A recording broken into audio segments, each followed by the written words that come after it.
Hello package 2. This still doesn't work. Actually, I wanted to add it tonight, but this website I was supposed to use, which is called Triggerfire, I don't know, it's not working properly tonight. Takes like forever to load, and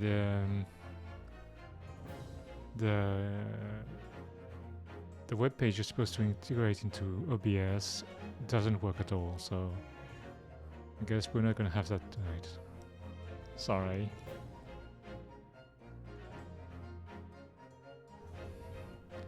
Anyway, I hope you're doing good today. Better, I mean.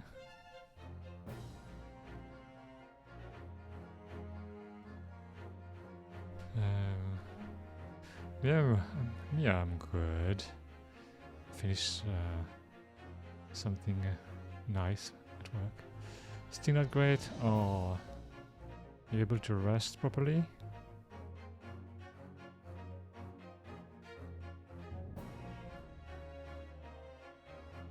My head is not spinning as much as it was yesterday. Okay. What did you get your result, by the way?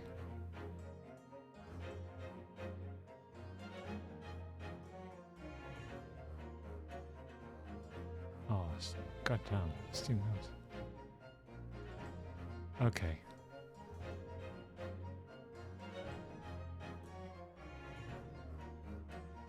Well, I hope, because my head was spinning so much. Alright. Just get some rest. Hopefully you can go today, alright. In the meantime, you can enjoy some mysteries with me. Yeah, I mean, yesterday was crazy. All the things we learned. Yeah, I'm pretty sure they have to resolve a lot of things. In this case, what's gonna happen in the next one? Oh, kinda makes you wonder. Oh, look at the cat over there. He's so angry. Eee.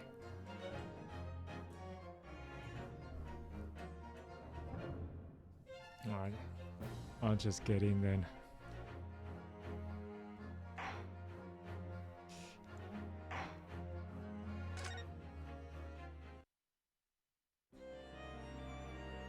Oh yeah, so we just talked to Maria. Well, it's Maria, right?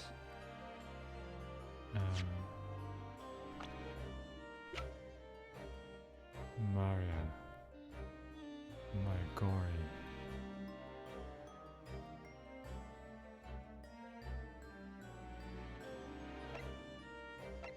Peppino. Oh, I'm kind of sad that we're not going to be able to see those guys again.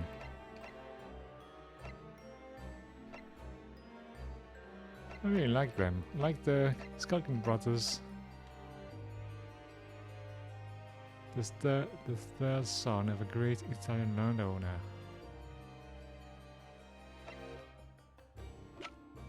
Oh, they look so nice. Anyway.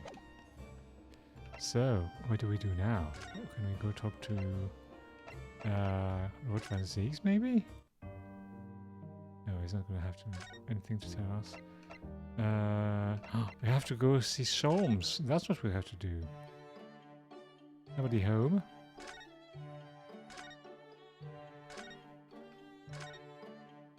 Of course, nobody's home.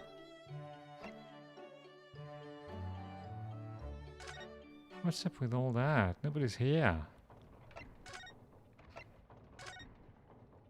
Well, welcome back. I was gonna go see Shoals, but I couldn't find anything. He's not here. Iris has disappeared. There's nobody anywhere. So what am I supposed to do? Hey man, you talk to me? Well, at At least he seems to be on the mend. Do you have a record of what's the last conversation? Yeah. Wait. Gory. Okay. What's the matter with her? She's behaving really strangely all of a sudden. Okay. That's Iris.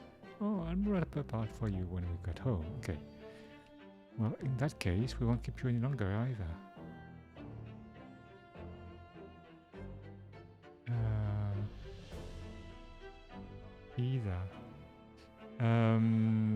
It's been quite a while since I had any visitors. This was really fun. Next time you come, I'd prefer if you were ready for dissection. Okay, so that's another thing she said.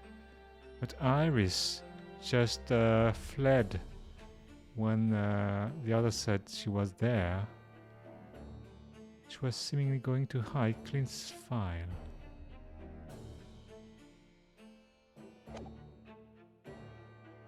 Yeah, but there's nobody at home, so I don't know.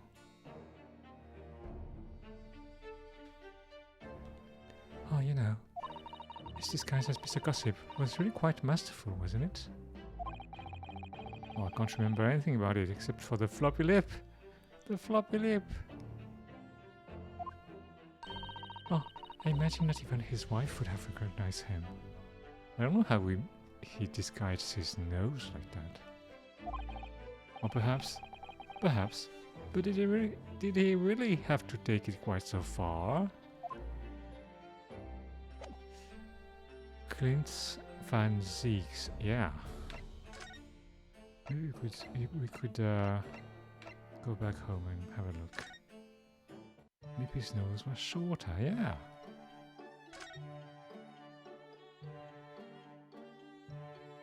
I don't think there's any fire around.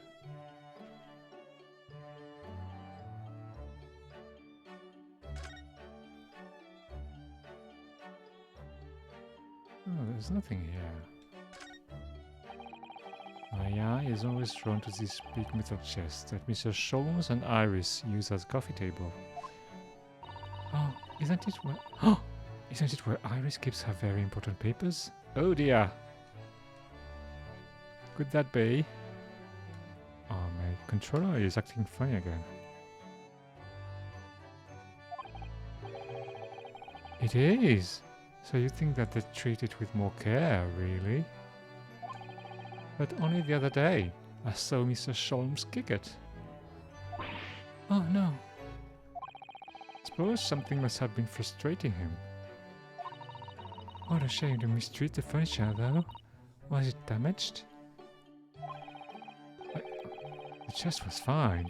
And Mr. Sholmes was doubled up on the floor for almost 10 minutes.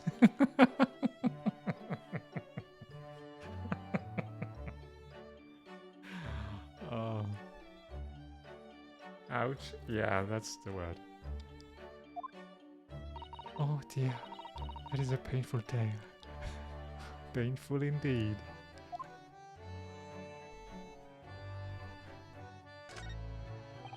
I do like this fireplace. It's one of the best things I've seen since we arrived in the country, in fact. Oh yeah, there are no fireplaces like that in Japan. I don't think. Although, I do yearn for a Japanese kotatsu.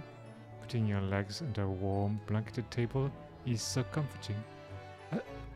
So, before electricity, I wonder how they worked. Those tables. Did they place like hot stones or something? Makes you wonder.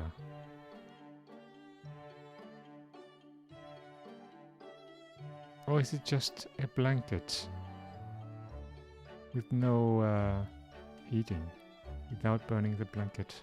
Well, I mean, the hot stone can, I don't know, can it be hot enough to burn a blanket? I don't know. Oh, do be careful, Naruto-san. Don't mistakenly put your feet into the fire, will you? Oh, hey, you're not my mom. Oh, you'd suffer terrible burns, you know? Yeah. Oh, I worry sometimes about how Sato-san sees me. So there is a fire on the kotatsu. What? How does it work? Is there a hole in the table? I mean, there must be.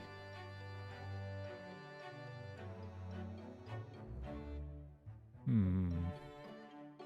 mean, if there's no hole, the fire cannot burn. Unless maybe there are... Oh, I don't know. It looks technical. I'm gonna have to look that up.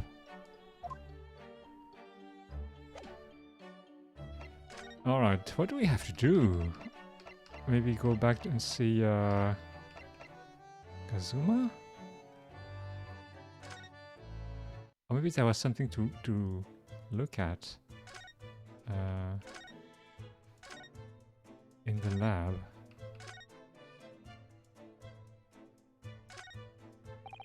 Let's see. What have we here? Oh, Naruhodo-san. It would be very underhand to glean information from Kazuma-sama's office while he's absent. We should wait until he's here before we start nosing around. Of course, yes. It's alright to nose around if the person is around.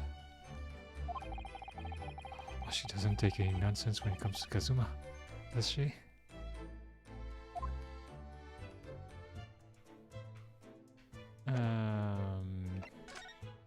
So what then? The forensic lab? Laboratory? Oh, look at this cat. I'm wondering about this cat.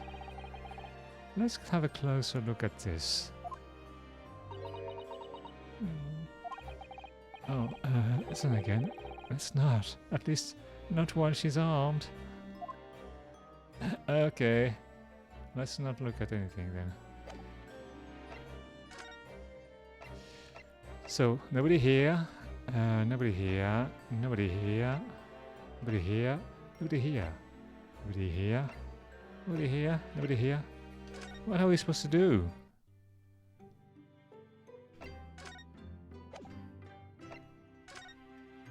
I don't understand.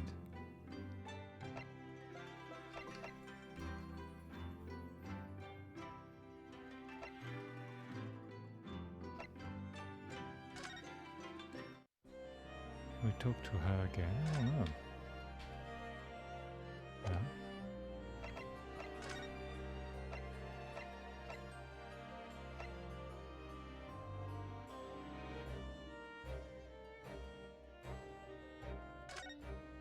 Anything to look at here? There shouldn't be. There's no reason for that. What's that? This notice got my eye before, actually. Oh, I suppose it's some sort of slogan for the ward. A cheerful welcome message, perhaps. Let's see.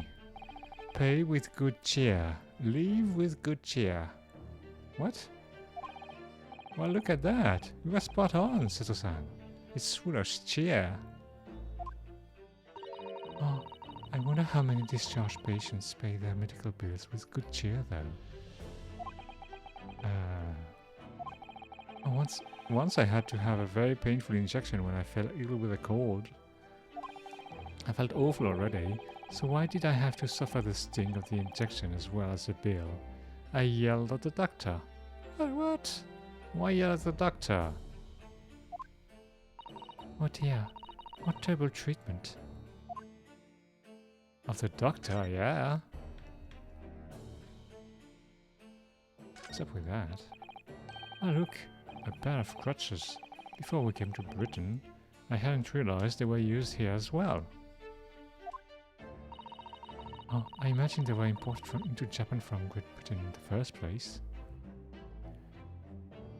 From a very quick search and no reputable source, it seems that it used to be coals, not a full fire until the Kotatsu.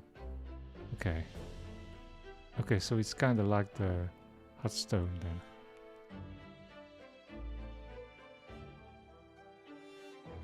Coal. When you say coals, what do you mean? Tinder? I find it funny, the Japanese centeness embers. Oh yeah. Japanese centeness of this game.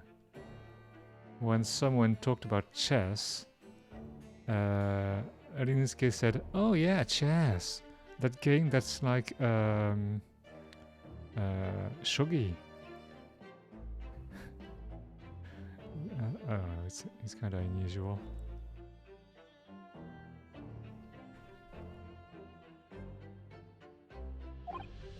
Oh, so no one in all of Japan broke a leg before their arrival? Anyway, the sight of these things doesn't bring back good memories for me. Really? Oh dear, did you enjoy yourself once? I need to use some? When I was little, I thought they looked fun, so I borrowed a pair to play with. But then I slipped and sprained my ankle. Oh, I see. They contain powerful magic. Those wooden staffs. The power to heal and the power to harm. Oh, I think a certain cheeky little boy managed to cause the harm all by himself.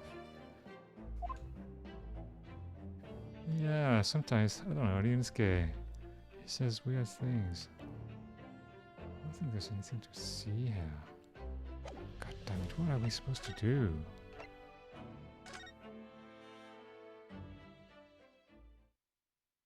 Oh, 2nd of November, room on Fresno Street. Something new? Oh yeah, there's something new. There's a box. What's this box? The police are still busy investigating in here then. Oh, but Gina's nowhere to be seen. Where is she? Yes, it has been blissfully quiet, hasn't it? Or perhaps she's out investigating on her own, practicing what her boss taught her. Oh well, I expect she'll be back before too long. Shall we wait? Actually...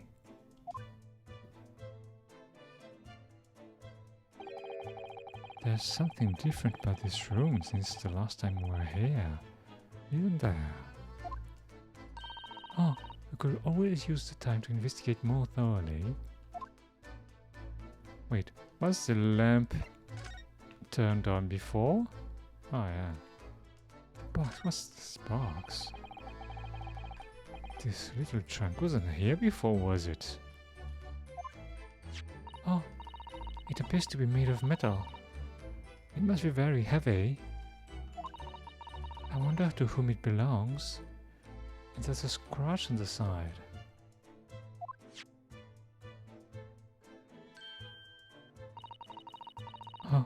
Oh, there are some initials on the outside. Look, TG.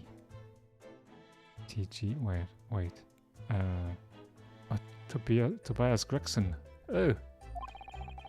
Well, let's ask one of the policemen if they know how it came to be here. Yeah, Tobias Gregson, exactly. Oi! What do you think you're doing?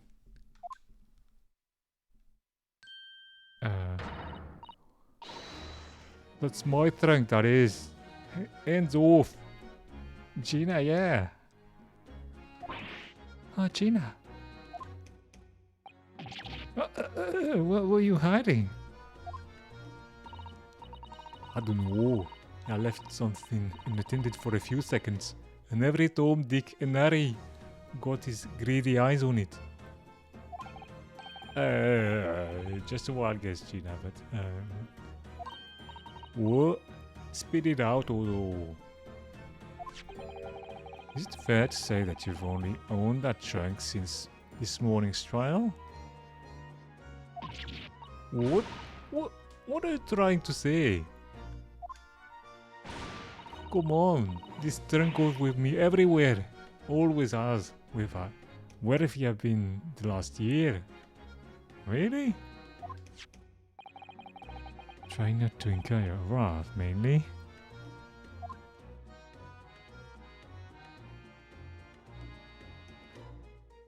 Okay, we can talk to her now. Your boss. You should hear them talking at the yard now.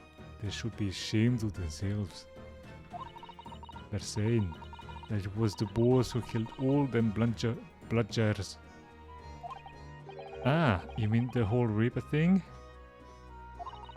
Yeah. Apparently, the boss was investigating stuff that no one else at the yard knew nothing about.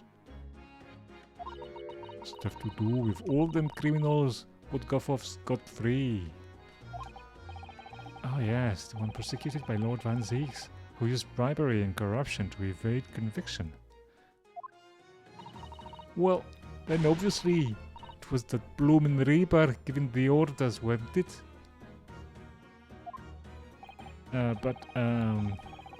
Why would people be suspecting Inspector Gregson of being involved in the killings? There was a notebook hidden in his office. Oh no! Oh, this doesn't sound good. It had details about all the crimes that have been pegged as the Reaper of work. What? Well, he's been investigating those crimes. Come on now. Oh no! Did you see it, Gina? Did you see that notebook? Oh, they wouldn't flaming let me. Cause I'm just an apprentice apparently. But it was me who found it. And he was my boss. Oh, that's right.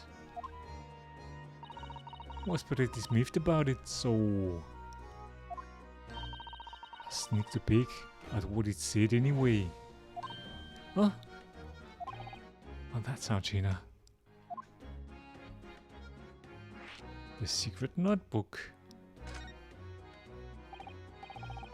So, you managed to see what was written in Gregson's secret notebook anyway, did you? Well, I see it. It's my right to read what he wrote. And what had he written, Gina? Dates, times, places, names, and all long list of them. All details, but the bludger is supposed to have been done in by the Reaper. Well, but there could be an explanation for that. Perhaps it was a record of the inspector's investigations into the Reaper's activities. Exactly! That's what I said! That's the first thing you'd think, right? As it happens, that's full of names I recognize anyway. Well, the Reaper's targets were almost exclusively known leaders of London's criminal underworlds. Well, yeah, but there was one name right at the end that was a bit odd.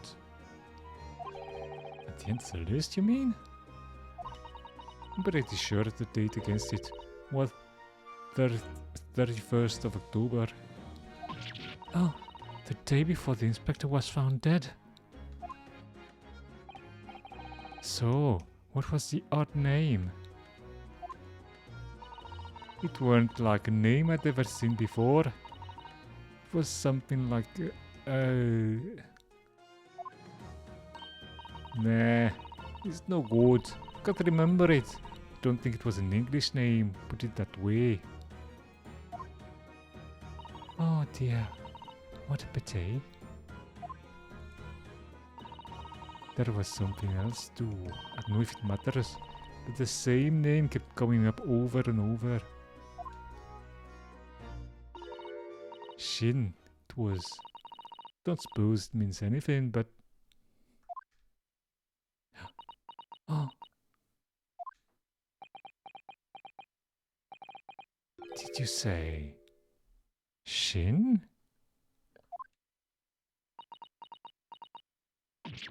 Hey, what? It does mean something? That's a Shin, yeah! Lord Van Zieks knew the name too. He mentioned her as well. The woman who actually did the deeds. And now we found out her name appeared in Gregson's secret notebook. dear. Investigations. We haven't seen you for a while. We haven't seen you for a little while, have we, Gina? Well, of course not. I've been busy and investigating in that. The lads at the yard are trying to trace the boss's movements the day before it happened. The day before? That would be the undercover investigation to the Red-Headed League then. Oh, I'm so sad we're not gonna see the Red-Headed League anymore. I don't think. Only the boss didn't go today. You found some cove what was pretending to be him, didn't you, Odo? Oh yes, it was Mr. Fitchett who actually went to the park on 9th Street that day, posing as Gregson.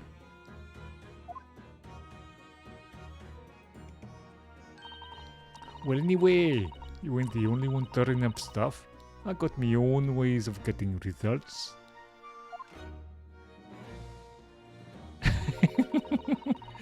When me and my partner get together, there's nothing we can track down. Oh, little Tubby. He's such a faithful friend. Tubby like Tobias. So, have you tracked anything down then? What do you think, eh? Of course we have. Can't tell you though. Police business in it.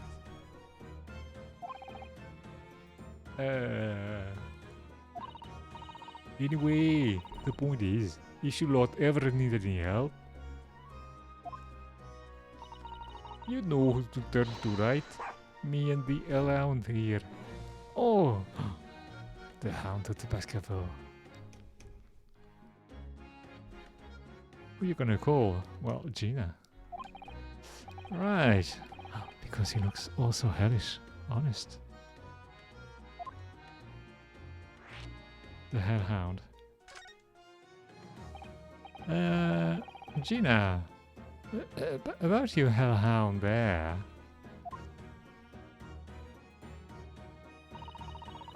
Chief Inspector Toby, you mean? He is the pride of the forces. In Japanese, police dog means something quite different and not altogether nice to those involved in crime. Oh dear. What does it mean? I don't think we're gonna know. Oh, but here in Britain, it's a wonderful compliment, it seems. For a canine, at least. Oh, it should be. After all, in the great exhibition case the other day, it was Toby here who managed to look at Trevor's workshop. Oh, maybe it's time for another demonstration of what this super dog can do, eh? Oh, do we have something the Chief Inspector could catch the scent of, I wonder?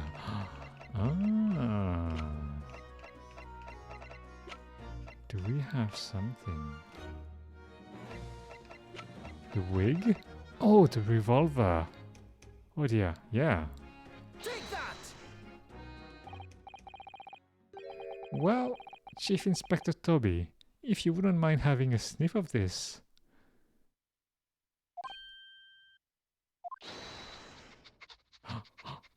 Oh, he's sniffing. Woof. Oh, the Chief Inspector said, woof, to that. Odo. Thank you, Gina. Yes, I heard. Oh, I think perhaps that particular item didn't excite him very much. Oh dear. Okay. You got nothing else? Nothing else? Okay, so that was a bummer. Oh, I'll have a think. Okay. The wig, maybe you can try the wig. I'm not sure what it could get us though.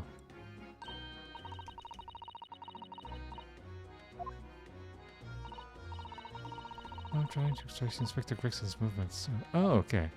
Yeah, the wig. Monodo. Oh yeah, the wig. Let's do with the wig. Or the pocket watch. No, the watch. Because she said, we're trying to follow Inspector Gregson's movements. Take that! Well, Chief Inspector Tubby, if you wouldn't mind having a sniff of this... Oh, it's not gonna work. Okay, sniffing. He might be a little too keen, don't you think? Oh dear! Oh! The Chief Inspector made short work of Gina there. Yeah, you don't know. Well, yeah, apparently. Okay. It works. Does it though? I mean... look at what's gone to. Oh my. That trunk clearly still has a very strong scent. Of Inspector Gregson. Oh, in other words, must have belonged to him.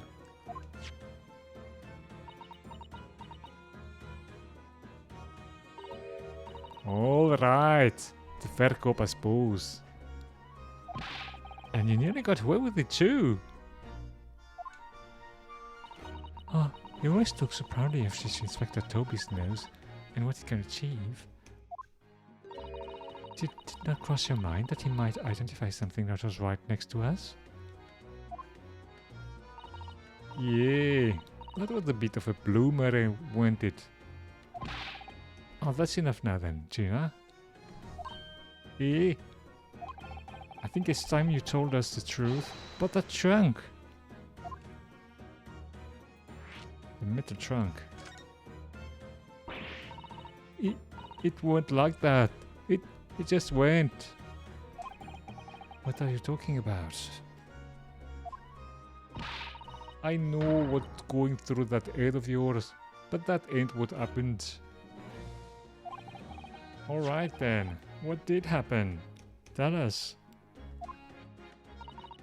Well, like I said before, we're trying to trace the boss's movements. So I let Toby here have a whiff of the boss's overcoat. And as soon as I done that, he went off like a shot. Straight to that sandwich. Wait, what? Sandwich? To a sandwich? Not to a bag of chips? Oh, Naruhodo-san. I believe Gina means the witness. I suspected this guy, not Lippy, no, the sandwich man, the old guy.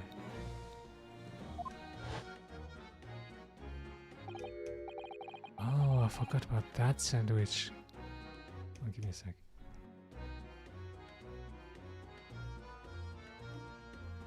I'm not sure what's written on his sign over there.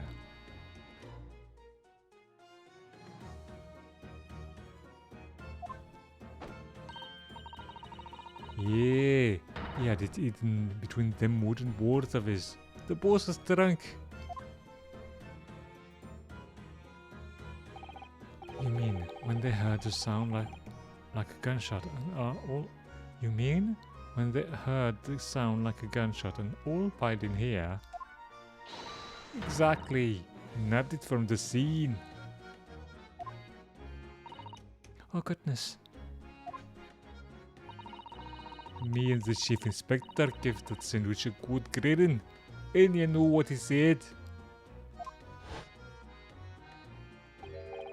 Oh, I thought I might fetch a good price, and the chap wouldn't be needing it anymore, so... but that's all I did, nothing. What you are, Amani, is the chick of it, eh? Stealing the dead boss's stuff to flog. I don't know why sometimes the phrase... I mean, it wasn't supposed to be cut off, is it? I don't know. So, Miss Venus wasn't the only one to meddle with the scene of the crime then. Lippy was Gossip. Took me a while to remember the name. Oh yeah, Gossip, yeah. Mr. Gossip. Wait, by the way, he's not in the case file anymore, is he? Oh, he is!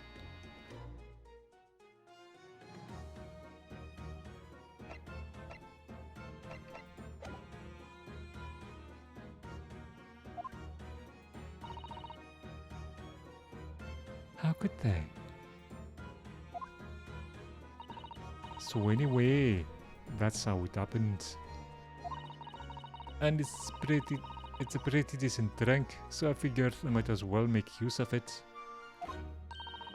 Is there so much wrong with that, eh? Well... Or maybe you and Mr. Sandwich should try to find the answer to that question together.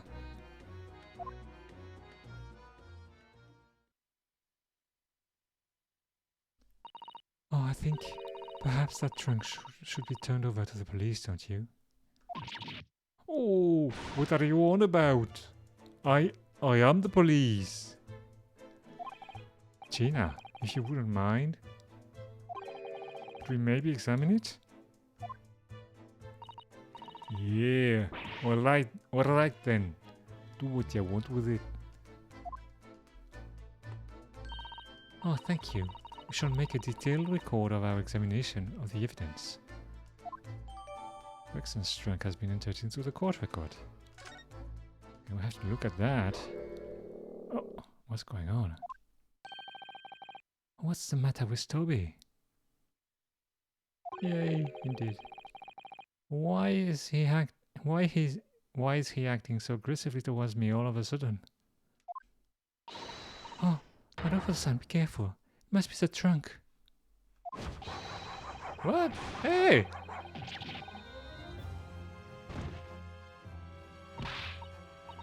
Toby, oi! What are you doing? You're gonna lick his face off. That doesn't sound too dangerous. Oh, Naruto-san! Naruto-san! Oh, Gina, quickly! Hail a carriage! Wait, what? What happened? What? 2nd of November, 4:57 p.m.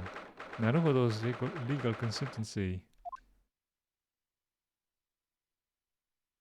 What happened?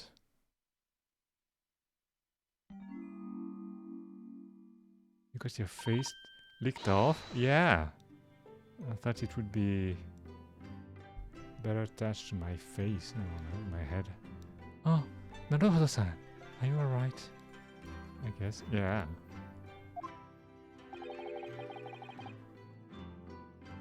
Doesn't sound too much of a big deal though.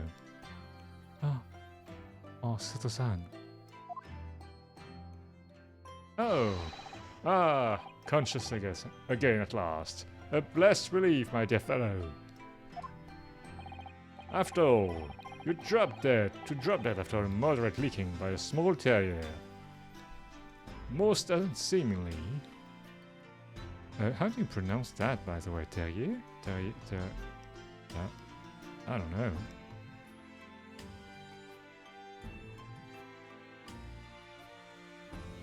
No, not terrier. Terrier.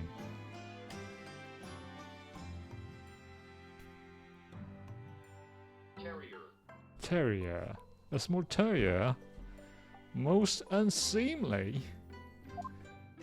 Oh, what is or isn't seemly is irrelevant here, Mr. Schultz. Oh dear. Like Maria. Okay. I'm so glad there's no lasting damage. What are you feeling? Oh, I feel very clean right now. Oh, I'm fine, thank you. Did you bring me back here? Oh, what's this on my head? A bandage? Sadly, we had no ice, so that's a compress of sugar water. Sugar water? Oh, don't worry. Don't worry. Naruhodo-san, it's a first aid treatment that my father taught me. Oh, thank you. So, let us take tea when you're feeling up to it. But of course, no sugar in the patient's cup. What? Why? The bump on my head is throbbing sweetly enough, don't worry. Oh, whenever you feel ready then.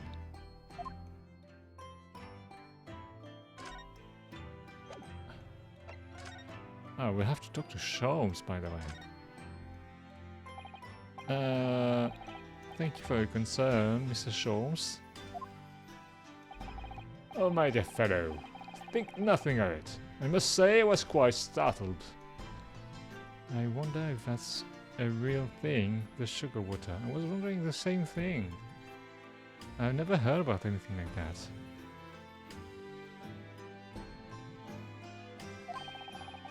When I heard that you'd been attacked by a dog, for a moment, I feared that infamous murderer of so many had come back from the dead. Oh yeah. But well, of course! The Hound of the Baskervilles. It's exactly the case we're talking about.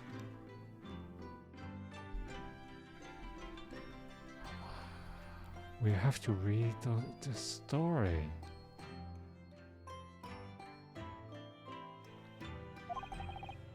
Oh, you mean the professor? Fortunately, I see your prized throat is unscathed.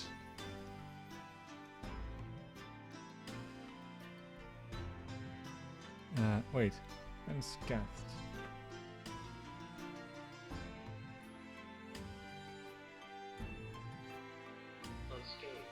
Unscathed. Okay, sorry. Unscathed. That stiff turned up collar of yours obviously afforded some welcome protection. Oh, was I close to death? All I really remember is the dog licking my face over and over and over again. Well, if you wish to avoid such trouble in the future, a little mustard spread on the cheek should do the trick. Oh yeah, I'm gonna put mustard on my face all the time to avoid dogs.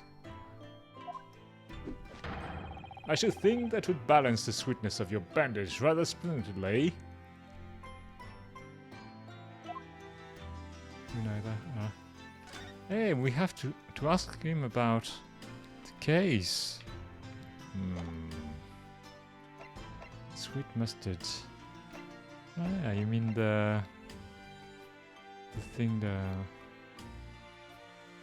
like the British would. Oh, yeah, the British mustard is so weird.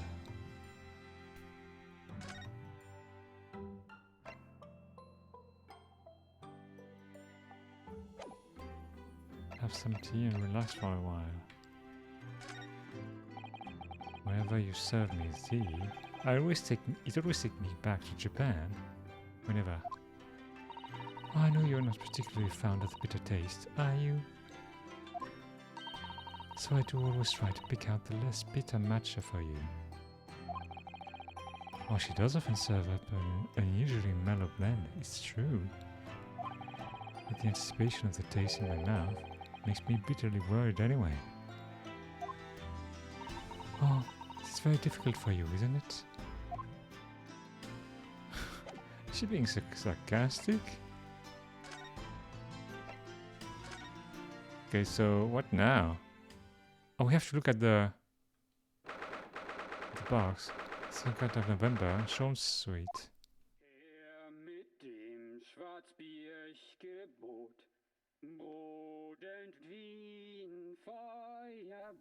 Wait, what's that?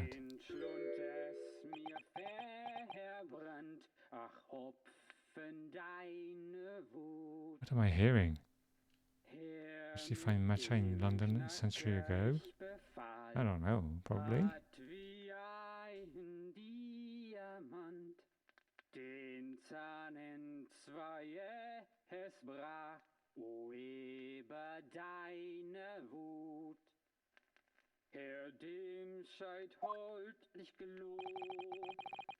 What on earth is going on in here?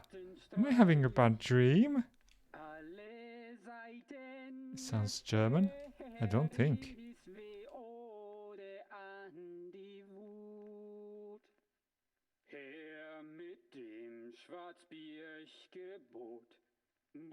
Sounds more like Eastern European to me.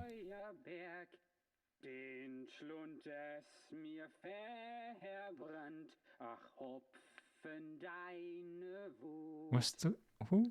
I was talking to somebody and I was wondering, how do German pronounce R's and they don't roll the R's?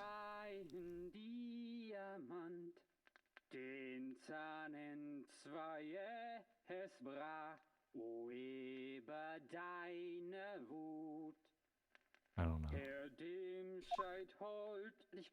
What is this thing? What's going on? Ah, no. It's an old German folk song. You are right. My dear fellow Package 2. Rather a fine rendition, I think. Oh, that's the least of my concerns. Iris? They do R's like French, I think. Oh, yeah.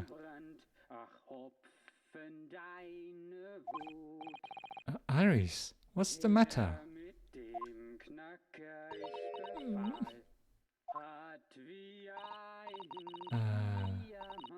Who is that sprawling? I mean, that relaxed gentleman over there? It's your father, Susan.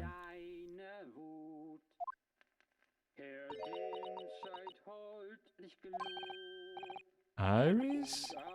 Is she even listening? Excuse me, sir. I do apologize for troubling you whilst you're singing so merrily, but... wait, is this man singing? Would you be kind enough to explain the situation? He's not singing, he's asleep. Oh well, that worked. A crooning gentleman and a mute young girl.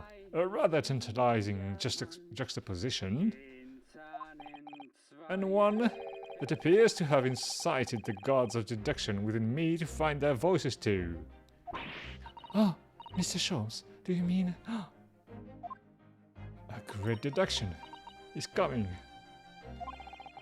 The strains of reasoning within me are playing now as a delightful duet. One melody sings of a reunion, full of nostalgia. Whilst the other is a morose theme about the great secrets you're trying so desperately to conceal, Iris. Huh? Oh, she's turned as white as a sheet. Oh, so as usual, you've instantly seen to the very heart of the matter. And by the time my own brief performance is over, I feel sure this gentleman's song will reach its finale. So then, to Music Land, where all is sweetness and delicacy and harmony. Pray, do enjoy Sherlock Holmes' latest logic and reasoning spectacular. Great deduction. Oh, the game is afoot. Man's identity. Well, it's Professor Mikotoba. Firstly, we consider the gentleman's nationality. Clearly, he's a German with no grasp of the English language. As evidenced by the Germanic song he sings, and his apparent inability to understand when asked to desist. So, why is the man here at all, and in such apparently high spirits? The answer, of course, Iris, is clearly known to you. Indeed, we need only follow the gaze of those bright young eyes to unravel that particular part of this mystery. She looks very incredulous. So it was German, yeah. The reason for the man's mildly irritating warbling is revealed by the herbal tea. You obviously offered our German guest a cup of your latest herbal blend. Sorry. we're in Britain here. The tea's delectable flavor has made a man's spirit soar and resulted in this joyful ditty tumbling incessantly from his lips. Oh, ditty tumbling incessantly from his lips. I eagerly await sampling the flavor myself, that I may join the fellow in his state of elation.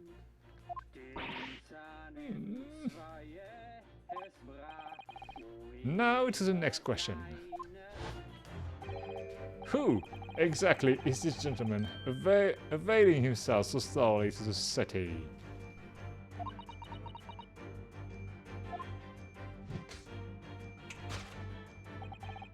As it happens, a number of years ago now, a certain gentleman of German origin engaged my services in solving a particularly delicate case.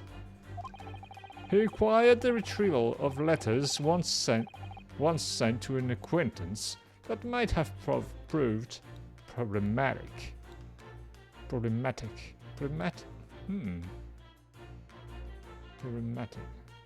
I'm not sure.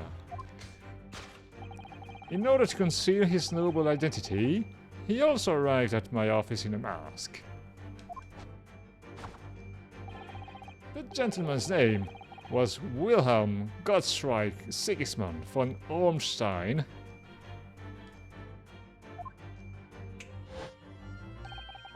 The King of Germany. Oh. If my memory serves, the mask worn by this gentleman is identical. Wait, it's the mask? It's Kazuma's mask. Yes, there can be no question. That mask belonged to the King of Germany. It would appear that His Majesty remembers the fine service I afforded him, and has decided to show his face again, show his face, so to speak, mask and all, in order to express his gratitude. A well-mannered monarch indeed. Wouldn't you agree, my dear fellow? So, the identity of this masked visitor is in fact my former client, the King of Germany. Indeed, his son is currently in London as well, enjoying the wonders of the great exhibition. Hey, it's the first time we've seen this door.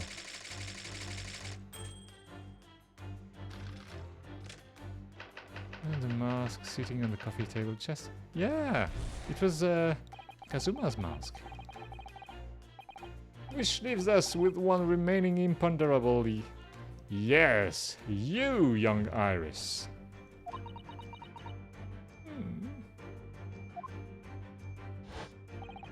But your apparently inexplicable silence is unable to hide the truth. Yes, the reason for your muteness is concealed inside that knapsack. A knapsack? A £5 note, I believe. I must say, as your compatriot, I'm deeply saddened. A knapsack? What's a knapsack?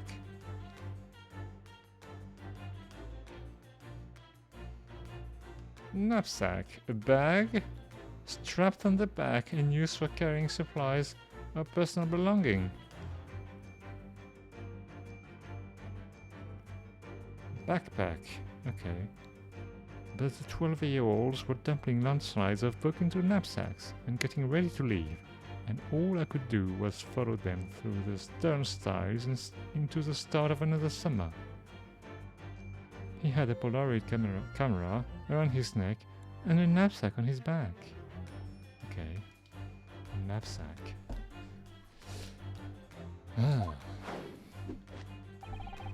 It would appear that you've allowed yourself to be bribed into silence by His Royal Highness, earning yourself some spending money in exchange for keeping quiet about the King's secret.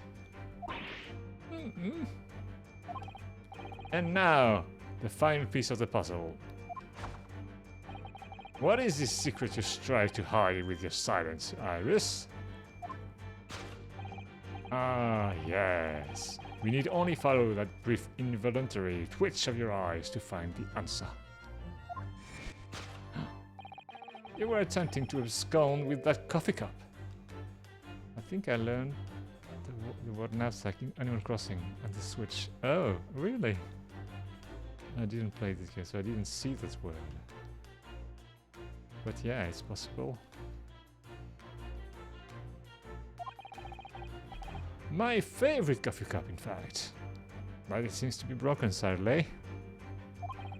Or should I say, the handle of my favorite coffee cup? It appears that his high-spirited highness broke it in the midst of his high jinks, sorry. Which leads us to the sad truth. Oh, my favorite coffee cup has been broken by the King of Journey. And Iris, you tried to conceal it from me. Oh, I shall have a bill sent via governmental channels to the German royal family for its replacement.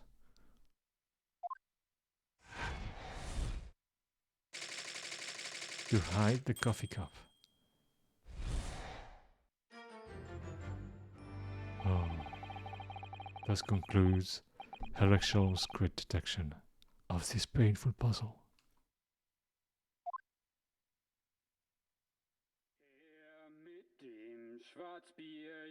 I'm not sure these dictions are quite right.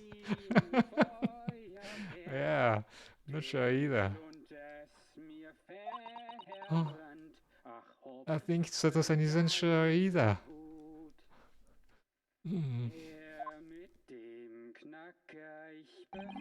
Oh, with your silence as well. The further jovial warbling rather rings in the ears, does it not?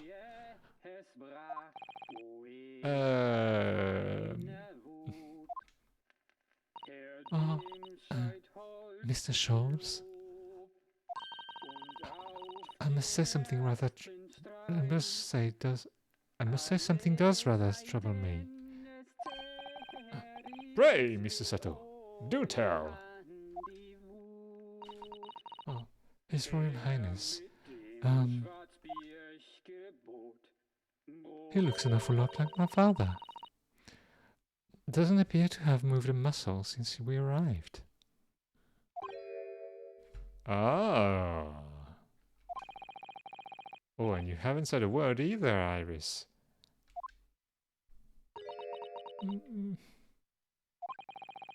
If Mr. Sholmes says it right, you might as well own up to it now.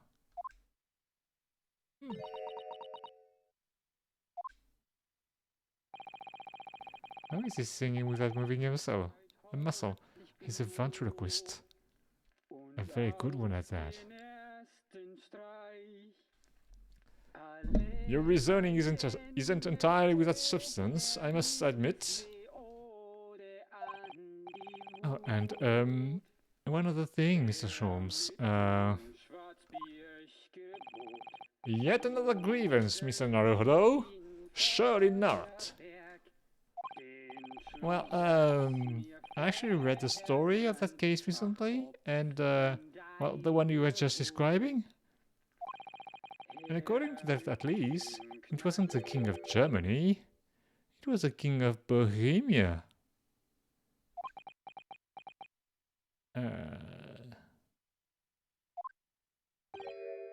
Goodness.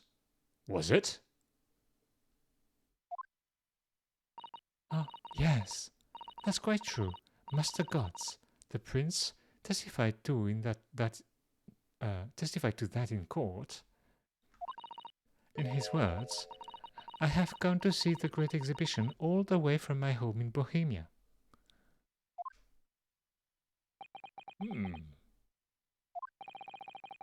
I would ask you to keep that minor error to yourselves. It could easily become quite a scandal. Oh, I believe, Naruhodo-san,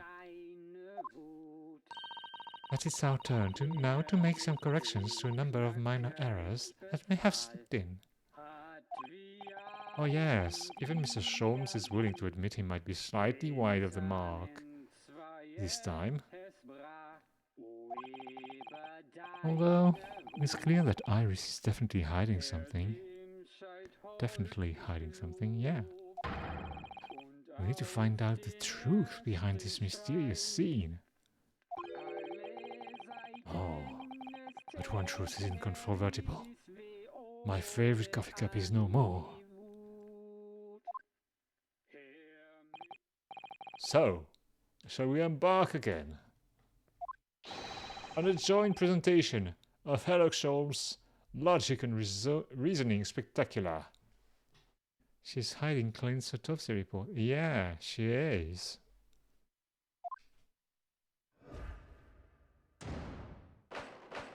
Course correction. Hold it, Mr. Sholmes. Man's identity. Firstly, we consider the gentleman's nationality. Clearly, he's a German with no grasp of the English language, as evidenced by the Germanic song he sings and his apparent inability to understand when asked to desist. So, why is the man here at all, and in such apparently high spirits? The answer, of course, Iris, is clearly known to you. Indeed, you need only follow the gaze of those bright young eyes to unravel that particular part of this mystery. The reason for the man's mildly irritating warbling is revealed by the herbal tea. So what? It's some mix of herbs that gives you the urge to sing? She's hiding... yeah. Oh goodness, I should like to try some. And I'd like to hear you singing, but this man... Just how long does he intend to keep up with that tune?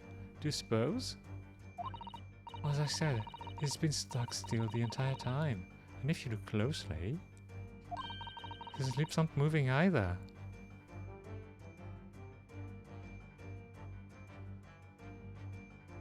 Not moving either. Oh. Also, I'm not sure what's actually responsible for the spirited singing. But I suspect the answer lies at the end of Iris's gaze. Is it a record playing? Yeah, it seems so. Because of the gramophone over there. Wait, this... Oh, it's a gramophone. Still rarely seen in our own country.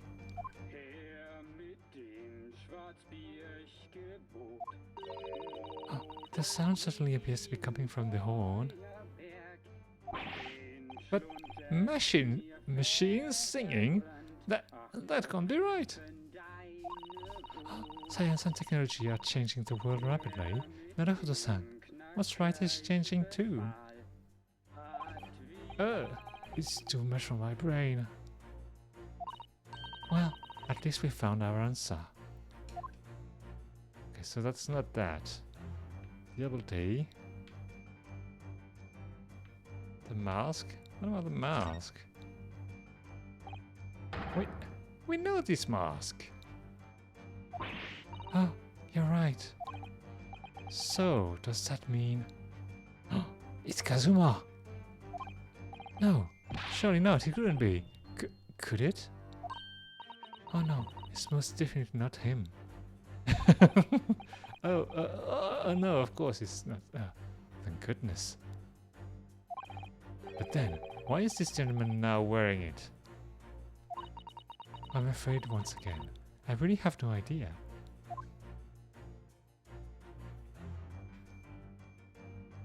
Tea. Kazuma doesn't have a moustache. Yeah! Sometimes the dialogues make no sense. Well, the cup's empty, that's for sure. So I suppose this mysterious gentleman must have drunk the contents. Oh, Iris's special blends are quite delicious, I agree. They always make my heart sing. Like a gramophone. So I can understand wanting to vocalize his feelings, certainly. In fact, Naruto-san, you often erupt in boisterous laughter after drinking Iris's tea. I do? Maybe I should take some lighter laughter lesson from Sato-san in the near future.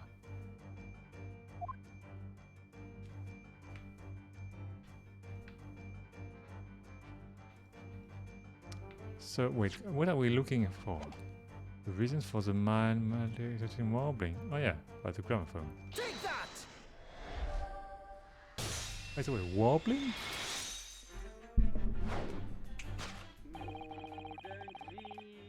Warbling.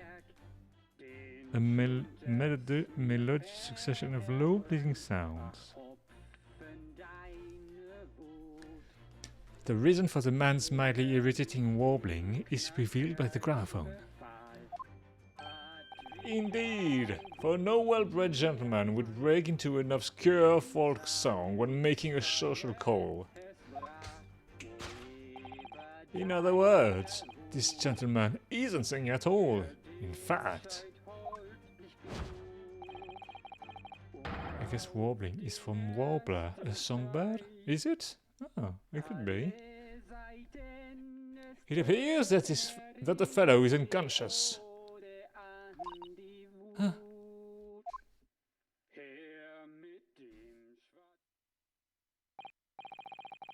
Ah, the music seems to have stopped now. It just needed us to realize that the man wasn't singing. I ask you, Mr. Naruhodo. Yes? Why would I have purchased a recording of that gibberish? How should I know? Well, never mind. On with the deduction. Who exactly is this gentleman availing himself so thoroughly on the settee?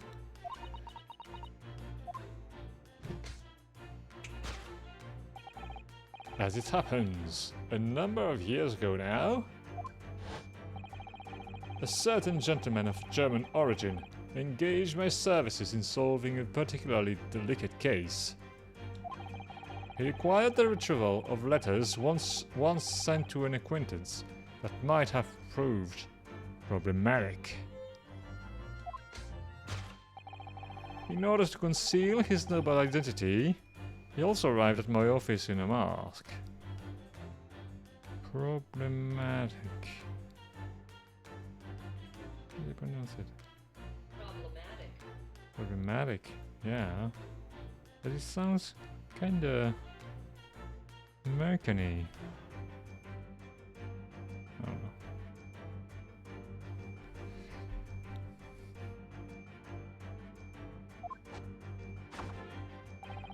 The gentleman's name was Wilhelm Gottschalk Sigismund von Ormstein, the King of Germany. If my memory serves, the mask worn by this gentleman is identical. Yes, there can be no question. That mask belongs to the King of Germany. Oh, although we've already established that it was actually the King of Bohemia. Oh, it seems Mr. Sholmes intends to persist with his Germany theory for some reason. Come to think of it, the young prince was wearing a mask as well, wasn't he? Was he? Oh, Master Gods, the boy whom you had in tears? Don't remind me, or anyone else. How do you suppose all members of the aristocracy of mainland Europe wears masks? I'm sure they do. Well, probably anyway. The point is, that masks don't belong to any king. No, that's right, as we well know. Because we can identify the true owner of this mask.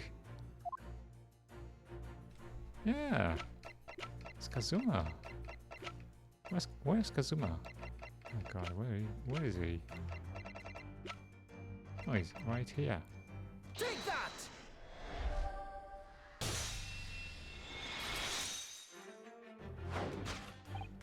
Yes, there can be no question.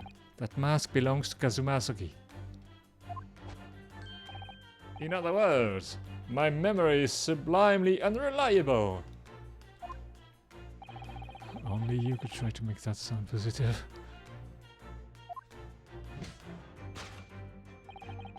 Kazuma's mask has been languishing on this metal chest for several days. Sublimely, yeah.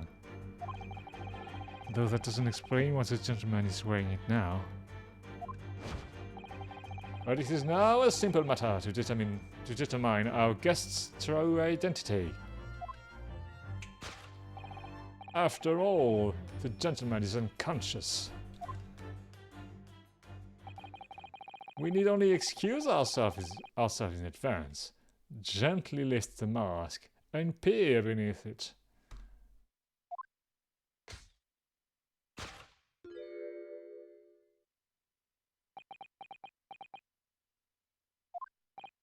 I don't believe it.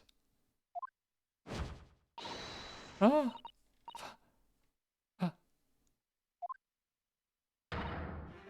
Father!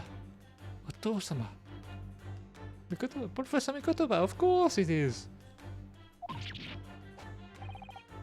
Oh, I'm afraid, Mr. Sato. But you must be... No, I think not, Mr. Sholmes. Then it would appear our logic and reasoning has once again revealed the truth. Thanks to me, of course. This mysterious visitor. Oh, it's my unconscious father, Yujin Mikotoba. Huh? Logic and reasoning? Or just looking and saying?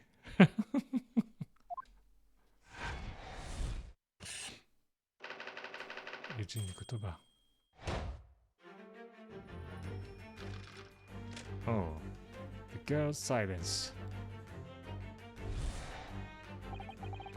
Which leaves us with one remaining imponderable. Yes, you, young Iris.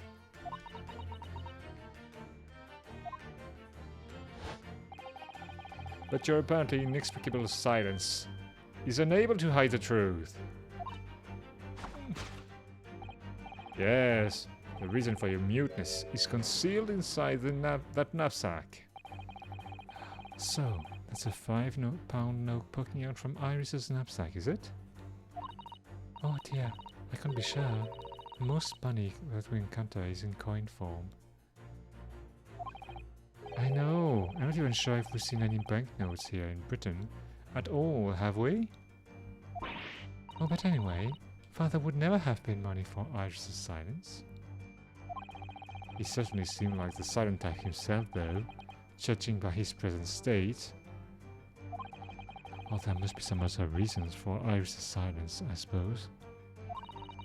Or perhaps that what Iris is trying to so hard not to give away with her eyes is something entirely different.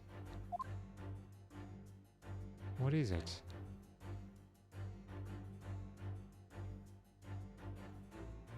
Metal chest.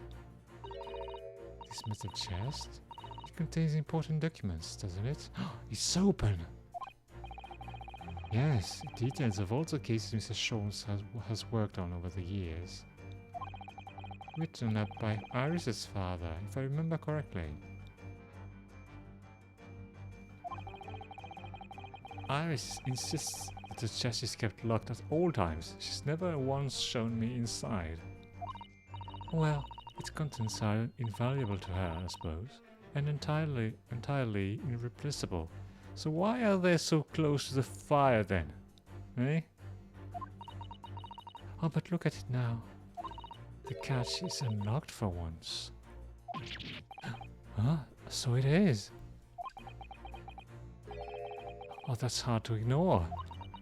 Huh. Very. I've never seen that chest unlocked before, in all the time we've been staying here at Baker Street. Oh dear. Is there anything else, by the way? Knapsack. Now I think about it.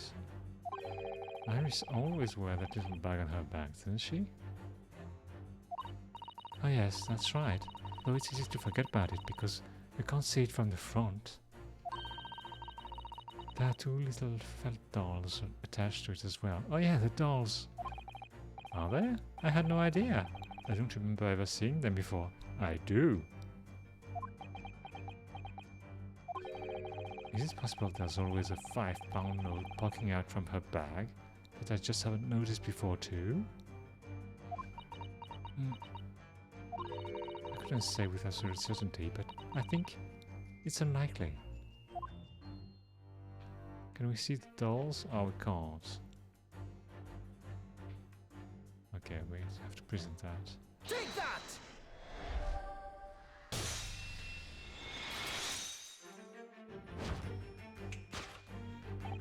Yes! The reason for your muteness is concealed inside that metal chest. Oh, an excellent observation. For even closer inspection, there is something different about the chest's appearance. It's kept locked at all times, yet now the catch is open. Evidently, this has something to do with your refusal to speak, Iris. But it's a simple enough matter to incite you to speak, I'm sure. I merely need to open this chest. Wait, was it the right name on the phrase? Here we go. No, Hurley, don't. Oh dear. Okay, so now we know what happened. Mr. Shaw's! Hurry!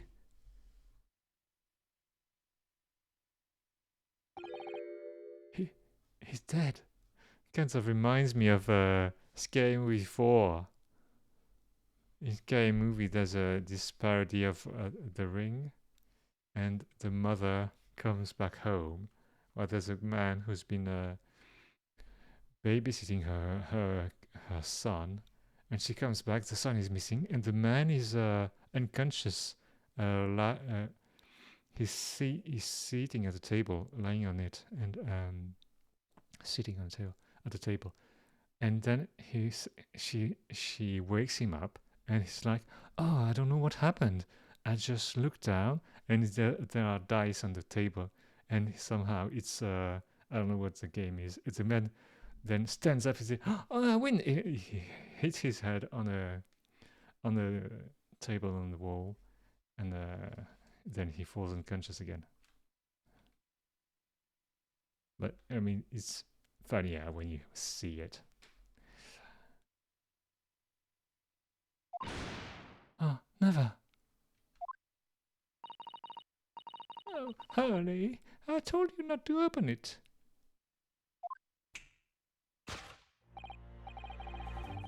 Ah, so you found your voice now, Iris. Oh. In other words, what just happened clearly reveals the truth here. Yes, the real reason for your silence until now is... Oh, this is somewhat different to the usual dance of detection you perform with Mr. Sholmes, isn't it?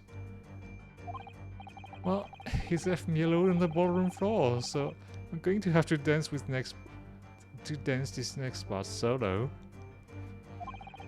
Anyway, I need to get to the bottom of this for my own peace of mind. Now then, Iris isn't usually the silent type, so...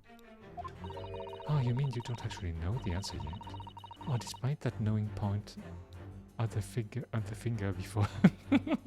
But you looked so sure of yourself. Sato-san. Sometimes a man needs to point his finger first and think later. Oh, well, if you say so. I think we'd better examine Iris more closely and try to rescue the situation then.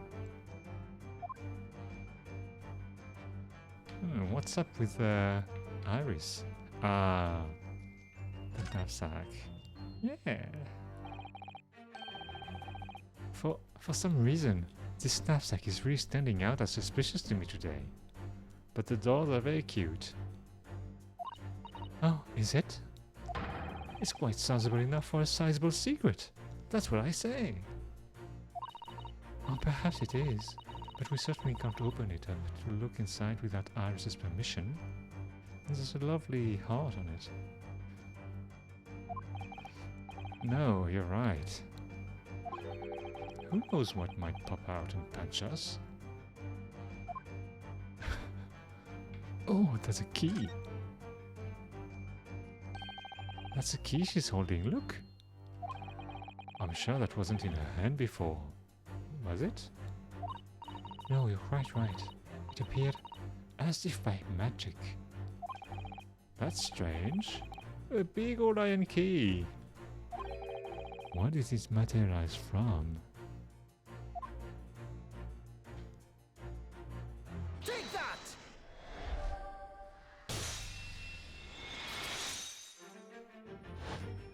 Magic gloves, yeah. And she doesn't even have sleeves.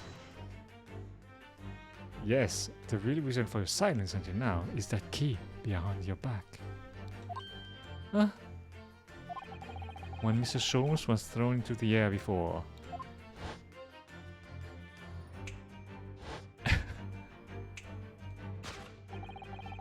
Just before you called out to try to stop him, you slipped something out of your mouth. She had the key in her mouth? What? Why? That something is the key now in your hand. No doubt the key to the chest. You're so clever, Runo. So now it becomes clear. Thanks to Mr. Sholmes' graphic demonstration. We can well imagine what happened here. But Professor Mikotoba also opened that metal chest only to be punched into the air. And then sprawled onto the city. Oh, but wait, that doesn't explain all the facts. What about the stylish scarf and the cup of tea? And above all, why would he be wearing Kazuma-sama's mask? Well, for those curious details, I think of only one explanation. Really, an unbelievable miracle took place in this room. Ah, yeah, that's the only explanation possible. Isn't that right, Iris? Oh. Consider how the room was arranged before this whole painful experience took place. When Professor Mikotoba opened his chest, completely unaware of what awaited him inside, the mask was flung into the air just as he was, only to land neatly on his face when it fell back down. And the teacups journeyed through the air, ended when it caught on the unconscious professor's finger. Oh, you mean to say that the stylish scarf is actually just a tablecloth? This is the Great Detective's office after all, a place of miraculous seductions. How lucky it didn't fall on the floor. Yeah, it's a miracle.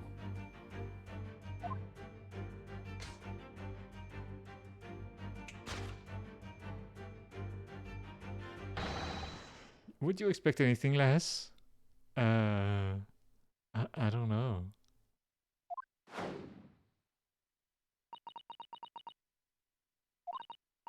Oh, yes, you're right.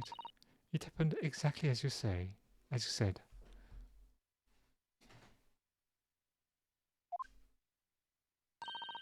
Brilliant, Bruno. That's very suspect. The way she said that.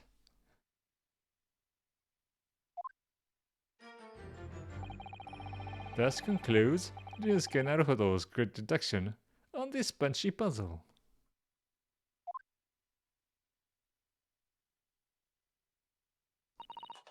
So then, why don't I make a fresh pot of tea for us all? Objection! Wait, what? An admirable performance, Mr. Naruto! Wait, he's already up?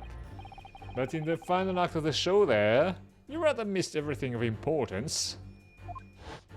But, Mr. Sholmes? If you would cast your mind back to my earlier detection. Iris, clearly, you're hiding a great secret. Huh? She is? From the look of on her face. Mr. Sholmes must be right. Whatever that great secret is, the cat isn't out of the bag yet. So, I put it to you again. You were attempting to abscond with that coffee cup. Oh, it really is a shame about Mr. Sholmes' cup. Oh, it must have been smashed when Professor Mikotoba opened the chest. Oh dear, so many things seems to have broken here. But now that the detection has taken a different direction, Iris doesn't seem to be trying to hide the broken cap anymore. Or in other words, her great secret is something else. Let's put our observational skills to work here one final time then. What is she trying to hide? Mr. Sholmes' favorite cup. Oh, what's left of it? Just the handle. I wonder, how do you have a favorite cup? I mean,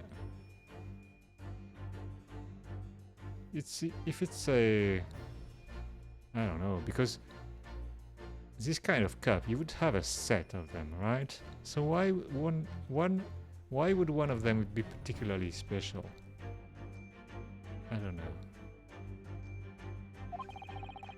It was obviously hurled into the air along with Professor Mikotoba.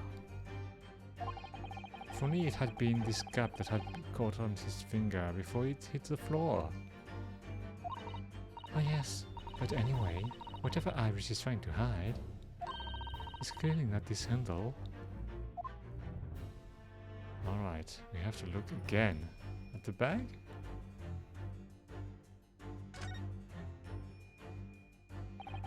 Surely this time, at last, the knapsack is going to be the answer. Oh, I'm really not sure why you're so intent on showing Iris's bag to be complicit here in these events. Because it's a size big enough to carry things around, Mr. Naruto. Naruto-san, sorry. Well, see what you're doing? That's what bags are for. So, the knapsack might never see the limelight, you mean? I really wouldn't like to say. It's not the knapsack then. What is it then?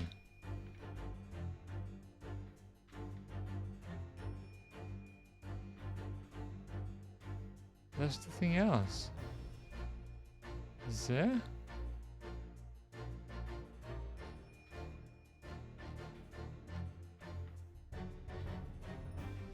There's nothing else. We have to present that. Take that! It isn't? If Iris was attempting to sneak away with something else, then she must be hiding it somewhere. And as far as I can tell, there's really nowhere she could conceal anything but in that bag. Perhaps you'll allow me to offer an opinion here. As far as I can tell, much like that bag, your detection doesn't hold water, my dear fellow. I'm seeing double. Two Sholmes. Oh, I wasn't suggesting she was trying to make off with a bag full of water. Indeed, that would be madness. Okay, so what is it? We were very nearly taken completely by Iris then, weren't we? Oh, it's rather charming that you could be deceived by a 10-year-old girl, I think. 10-year-old girl. 10-year-old. It's rather charming that you could be deceived by a 10-year-old. Wow, it's surprisingly hard to pronounce this. A 10-year-old girl, I think. I don't think it was only me. Oh no, you're right. I think what Iris is hiding must be extremely important somehow, don't you? Oh yes. We're so close now. This great deduction is within our grasp, I'm sure. Wait, there's nothing else. There's nothing to look at. What is it? There's nothing there.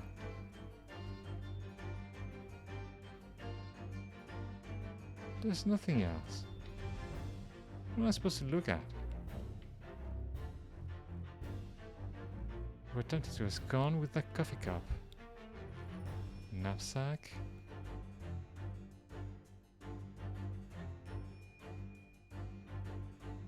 Ah, there's something under. What? What? Case file. Oh! Ah, look there. There seems to be more papers there. Is Iris trying to hide them underneath the tray? Oh, the insignia. It's the insignia. Naruhodo-san. It's an official Scotland Yard document. What? But why would Iris have? Oh, we must ask her. An official Scotland Yard document. There it is. That's the thing. Take that!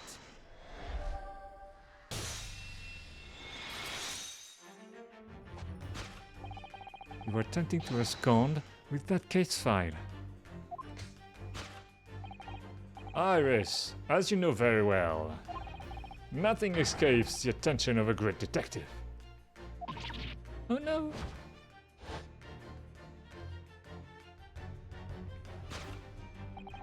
We visited Scotland Yard's autopsy laboratory earlier today,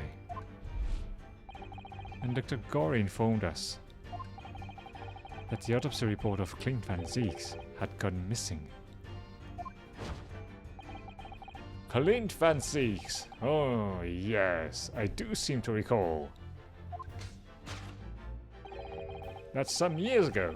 I asked to see the report in question. You were with me, weren't you, Iris? Oh, she's the one who took it. Oh, I...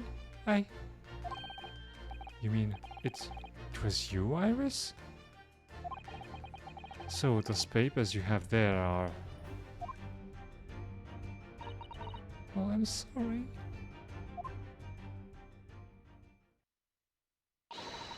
Forgive me!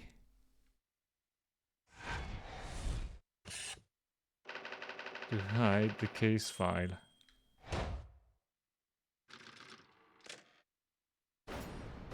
Deduction complete.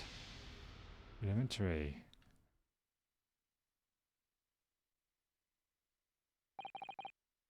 In truth, I would like to have thought I could have predicted the booby-trapped chest. But it caught me completely off guard. I was very nearly the late consulting detective Herlock Sholmes. I'm sorry, Hurley. So you mean this autopsy report really is? Yes, I took it from the lab, even though I knew it was very important. Oh, was there something in it that troubled you, Iris? It's because it was written by her father, that's why. Come on, guys. Oh, not exactly something that troubled me. Something I'd been looking for. When I saw this report, when I saw the writing in it, I knew it was Daddy's. The writing? Your father's writing? What do you really mean?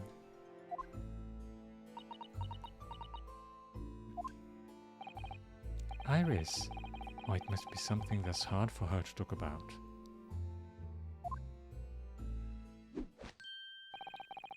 Forgive me for interrupting, my dear fellows.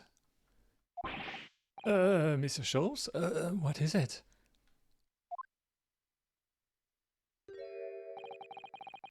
I feel as though the poor unconscious gentleman on the settee has been somewhat forgotten.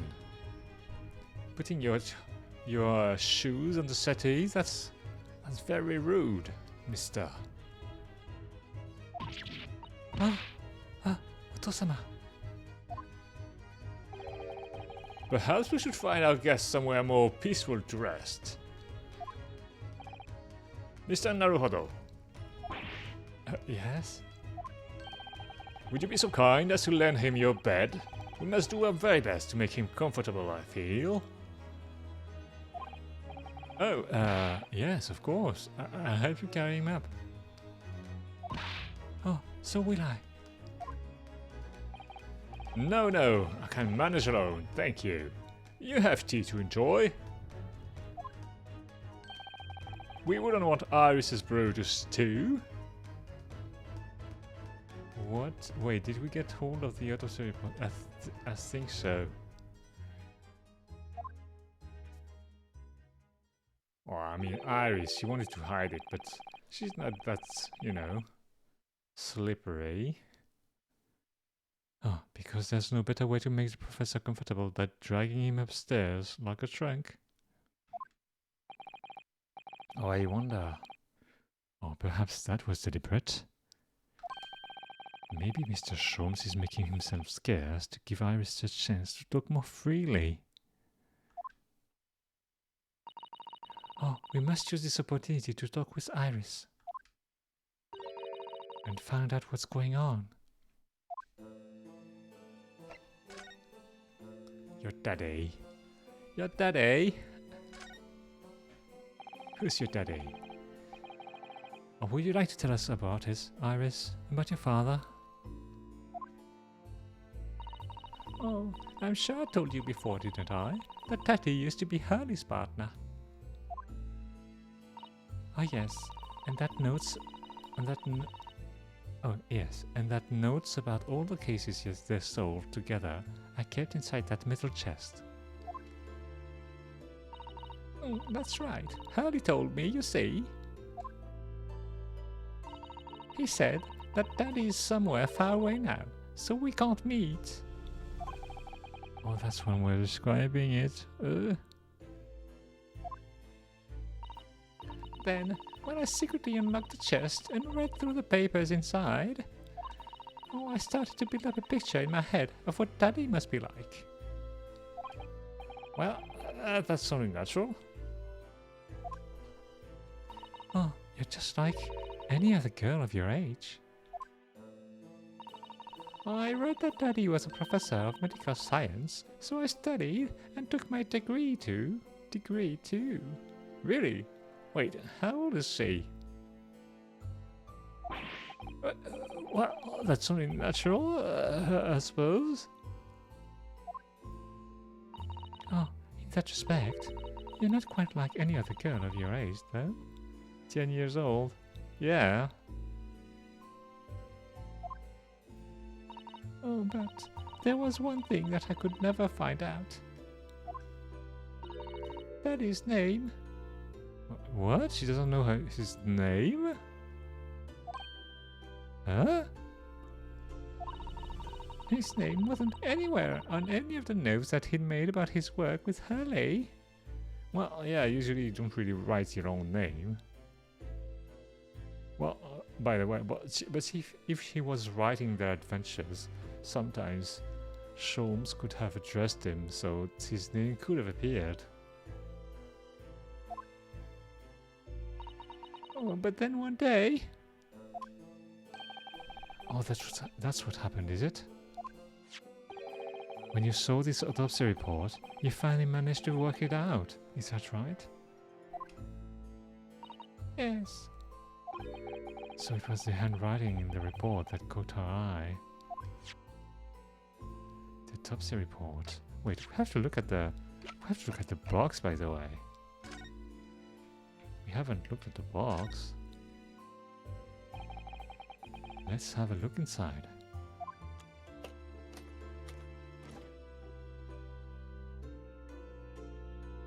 What's that? Look, there's something inside. Oh, let's see. It's not locked. Yeah. It appears to be a passport, authorizing him to travel overseas. Well, he was supposed to go to France. Was Inspector Gregson about to go on a trip abroad then? Oh, perhaps the date of departure might tell us something. That was... Oh. What is it? It was for travel on 31st of October, just one day before the incident. What? Really? Passport has been entered into the court record. So, yeah, so he didn't do what he was supposed to do the day before, so he must have died the day before. Gregson went to France the day before his body was discovered. Oh, so he did go? How do we know he did go? Oh, there's blood here. Look at this dark stain here. Do you think... Oh yes, I'm afraid so. I think it's blood. I knew you were going to say that. So that presumably means... Oh, that this was present at the scene when Inspector Gregson was killed. It's the most logical conclusion, yes. And there's no way he could have gone to France. I mean, another piece of evidence that he shouldn't be in London on the 1st of November. Yeah. But he couldn't have gone there and went there and come back in a single day. I mean, but to think Jean has been carrying this around with her, if you didn't know any better, I suppose it does look like a grease stain from all the fish and chips. Oh, that's a strange looking grease. Yeah, sounds unlikely. Yeah, there's no... You know the... Oh wait, what's the name of this strain, by the way? I forgot the name. Does this... Oh, I don't know. There was no tunnel on the other channel. There's a scratch there. What is it? Have you seen this huge gash around the side of the trunk here? A gash? It's a gash.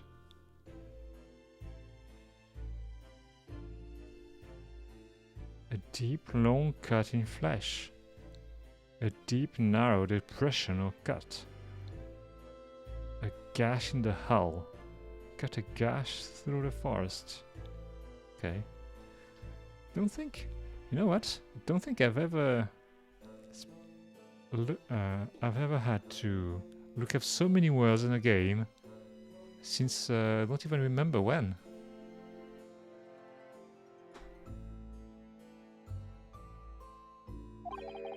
It's gone right through the leather and into the metal behind. Oh gosh, for a metal chest like this to have been so badly damaged. Gosh, I knew from her reading Harry Potter. Okay, well, I didn't read them. My bad. Oh, whatever made the gash must have struck the side of the trunk with considerable force. Oh, I wonder how it happened. Oh, there's something lodged in there. Do you see that? There's something stuck in the side of the trunk here. It's glinting. Oh, it looks like a fragment of metal of some sort. Again? But it's wedged in so tightly, I can't remove it. Well, don't cut yourself. You'd better leave it, I think. Oh, the tip of a blade.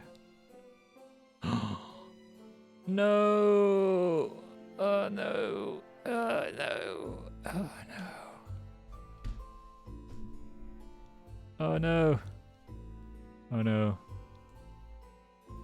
Oh no! It's going to be Kazuma's blade. Oh dear.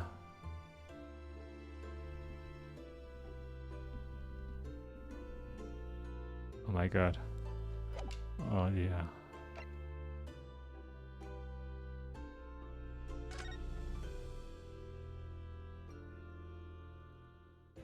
We've never seen it unsheathed. Yeah.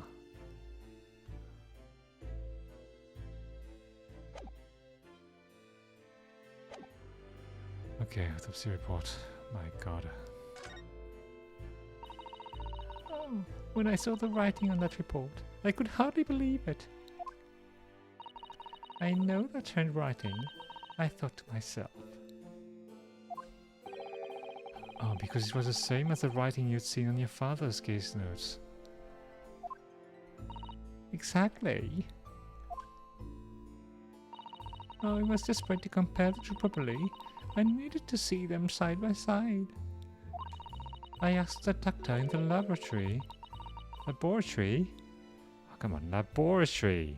I have to get that in my head. Laboratory. But I was told I couldn't take the report away. And even worse, I was told that was the first and last time we'd be allowed even to look at it there.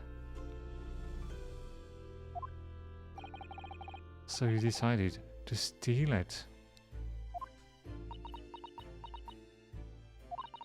Oh, when I compared the autopsy report with the case notes I had here, there was no doubt. The handwriting was exactly the same. It was Teddy's. And and the signature of the coroner at the bottom of the autopsy report. Read Dr. John H. Wilson. So, that's how I finally found out. I learned Daddy's name at last. That's kind of weird. Why wouldn't Herlock tell her? What? Is there any reason? Also, he wouldn't tell her. Where he is?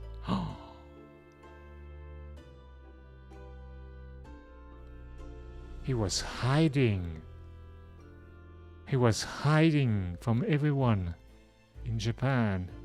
That's why.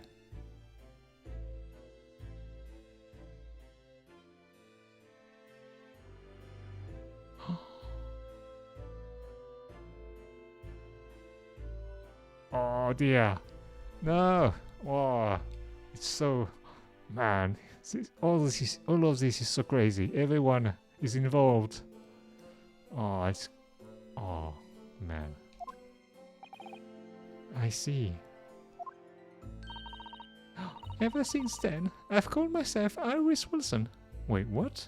Why? What was she calling herself before? And that's also when I had the brilliant idea of writing stories all about Daddy's exciting times with Hurley. I decided there and then that I'd write The Adventures of Herlock Sholmes. Oh, Iris, I had no idea the stories had quite such deep personal significance for you. It's weird, yeah. Oh, I can see why the autopsy report was so important to her now. And why she was prepared to break the law to get her hands on it.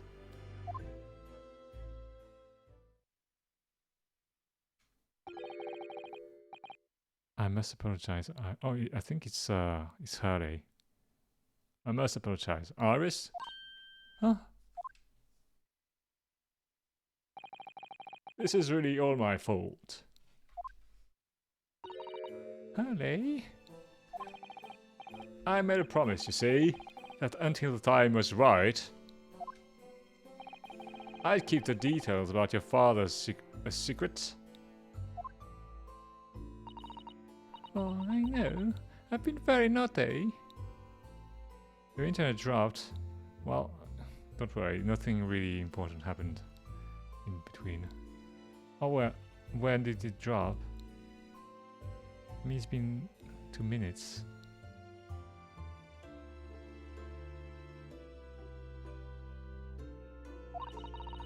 I'll take the autopsy report back to Dr. Gorey and apologize. I promise.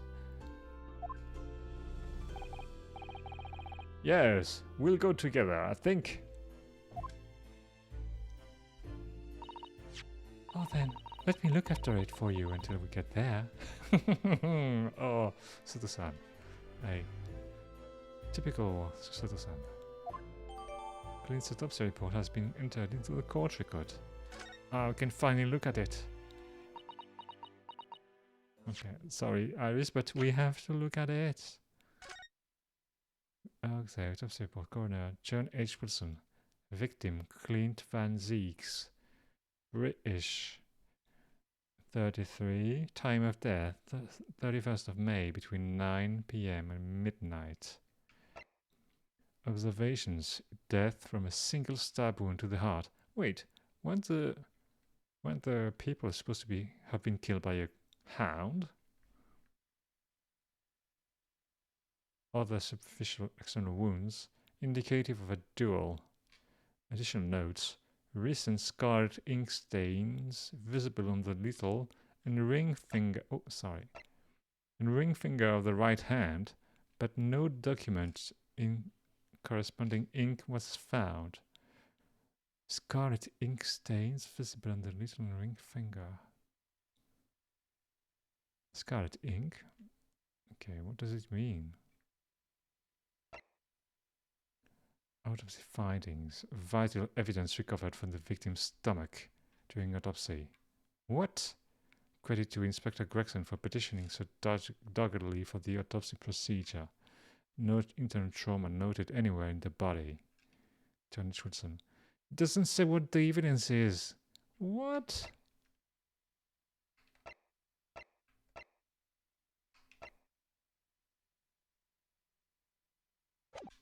Oh my god. Red ink, yeah. Scarlet ink. Oh, I must go away and water my herbs, I think. Wait, what? I'll see you all later.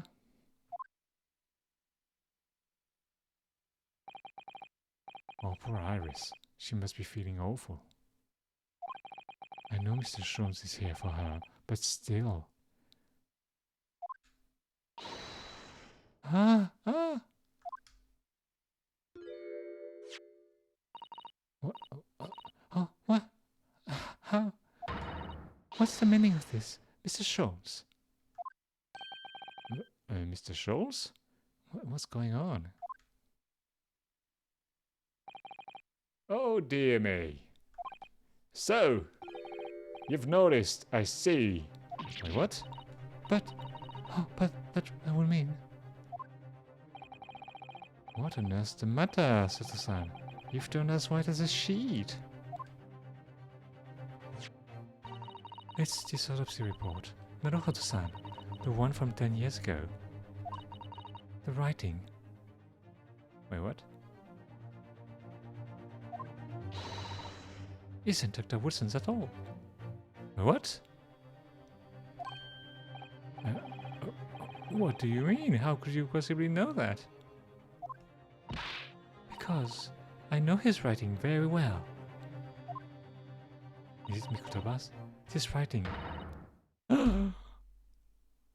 is my father's. What? What's going on here?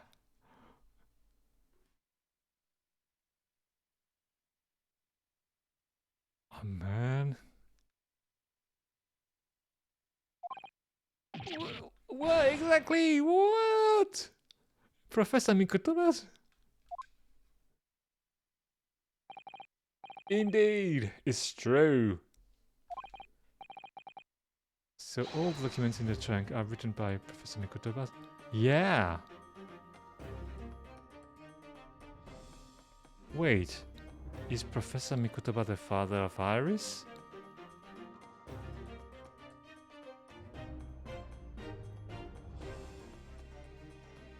What? What? What? What? What?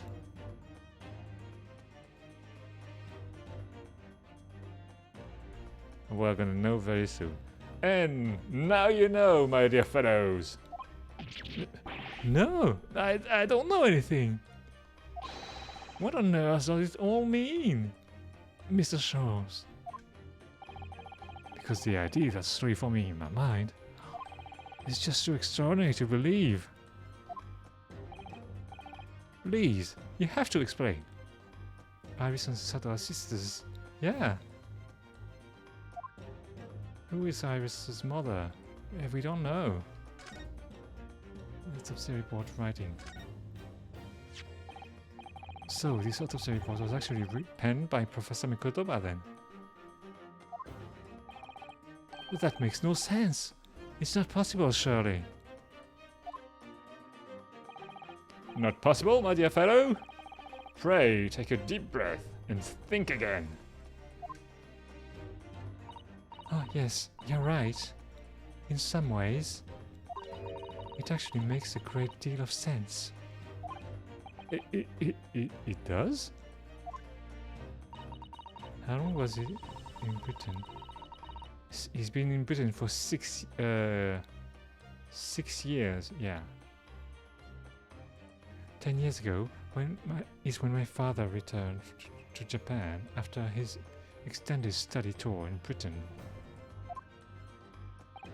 And prior to his return, where was Dr. Mikotoba engaged? Ah, of course.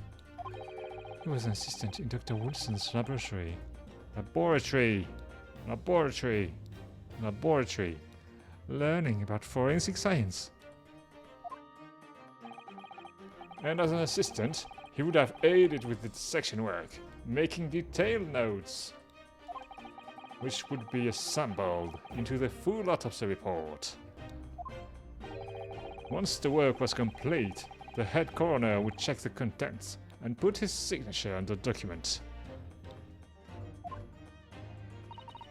Or in other words, the only writing of Dr. Wilson's in the report would be his signature at the end. Oh, I see. So Iris got the wrong end of the stick, you mean? She saw that and assumed the whole report had been written by Dr. John H. Wilson. Oh, which is very understandable, of course. What a complicated situation. Ah, yeah, you can say that again. The details of Clint's autopsy report have been updated in the court record.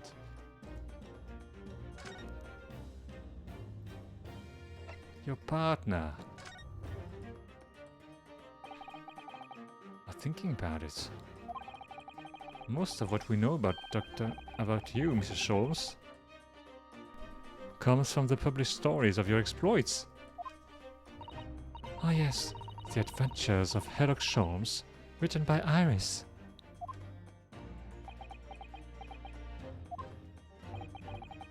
And we really have no way of knowing what's fact and what's fiction. Oh, most troubling for you, my dear fellow, I'm sure. So what about this supposed partner of yours? Did he really exist or not?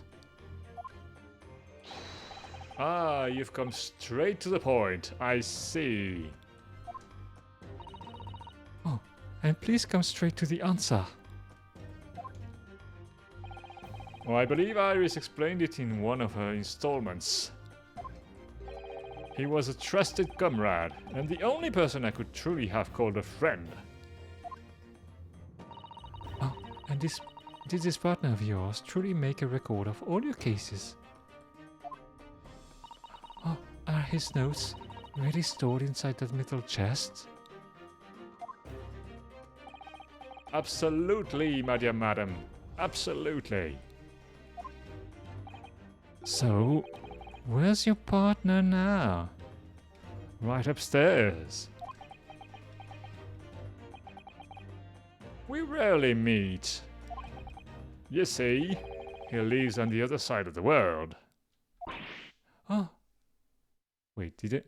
He didn't recognize him? Oh, maybe.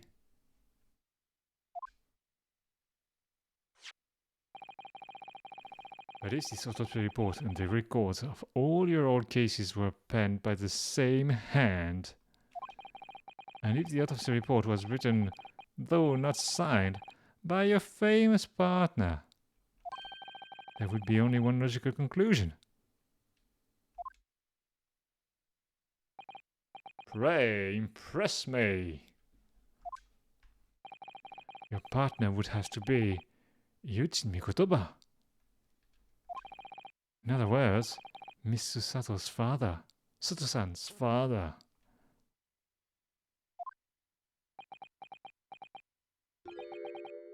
Upon my words, Mr. Naruhodo. Wait, what? Upon my words. Yes? You are coming along wonderfully. Wonderfully. You have hit upon the method at last. Wait, what? What does that mean? You finally grasped the art of deduction. Well, okay, that wasn't a very difficult deduction with all the elements. You mean to say? Allow me to introduce you to my great friend and partner, Mikotoba. Professor Mikotoba?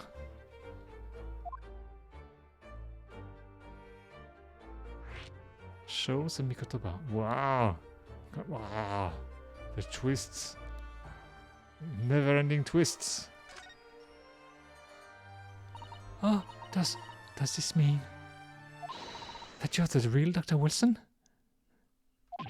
Oh, no, my dear. I'm still my old self, Yuji Mikotoba, your father. Oh, of course. Oh, this is obviously too much for Sato-san to take in. Why is Iris's name Wilson? Because she calls herself Wilson, which makes me wonder, what was she called before?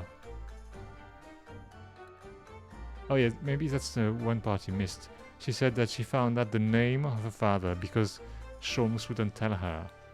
So she found out the name John H. Wilson. And so she decided to call herself Wilson.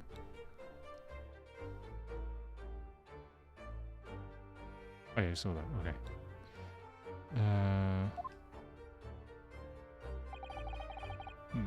I must say though,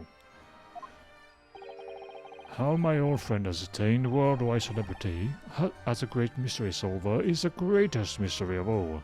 Oh, that explains why he had the case of the Hound of the Baskervilles on his desk, and why he wouldn't let Sato read it. I didn't know she chose Wilson as a last name herself. Well, she said so.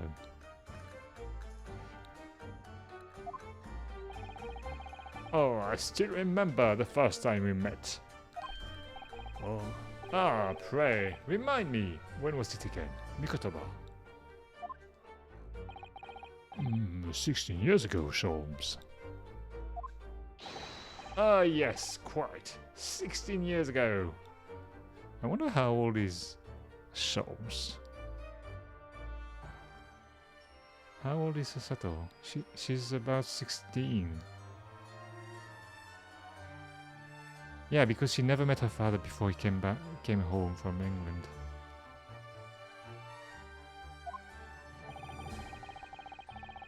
I just arrived from Japan with Seiichiro and Genshin. I always want to say Seiichiro, but it's not Seiichiro, it's Seiichiro.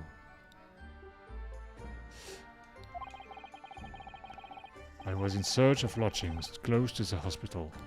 Some comfortable rooms at a reasonable price. But rents are devilishly high in that particular area. Oh, that's right. So I decided I needed someone to share lodgings at the expense. and was fortunate enough to be introduced to Sholmes, who found himself in a similar situation. I was a callow fellow back then, a mere shadow of the great detective you see before you now. Flatmate, yeah. I was working at the hospital chemical laboratory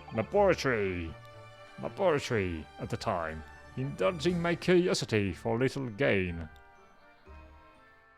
Curiosities. And the situation of our cohabitation led us to us pursuing cases together, you see. Hard to believe, it was a mere 6 years. We had a great many adventures. But in the last year of Mikotoba's stay in Britain, that most infamous of cases presented itself. The case with which you've become rather familiar yourself, the Professor killings. After the trial, Seishiro and I were summoned back home. Hardly surprising, given the circumstances. So there you have it. And as you know, all the details recorded by my trusty chronicler remain in that metal chest. Oh, this is just amazing. Professor Mikotoba really is Mr. Sholmes' famous partner.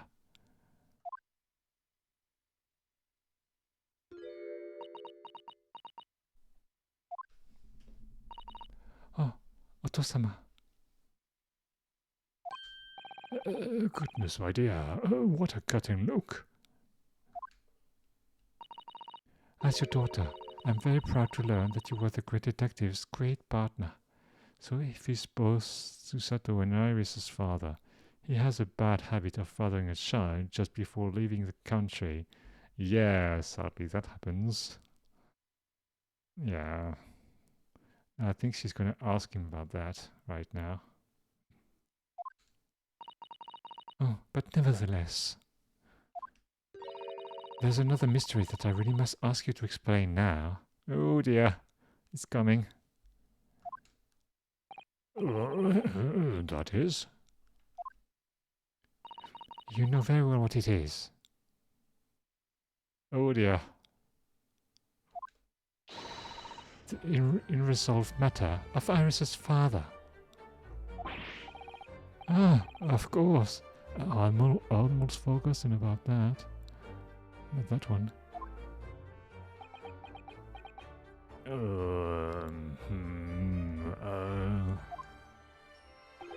Oh, I should have seen this coming, I suppose. Well, you know, if you're gonna leave children left and right, sometimes you're gonna have to explain yourself, yeah. Oh, Iris told us that all the notes about the great detective's adventures that are in that metal chest were written by her father. Isn't that correct, Mr. Sholmes? That is indeed what I told young Iris. Wait, is it not true? What if you're Mr. Sholmes' partner, father, and you wrote all those case notes? Then Iris's father must be you.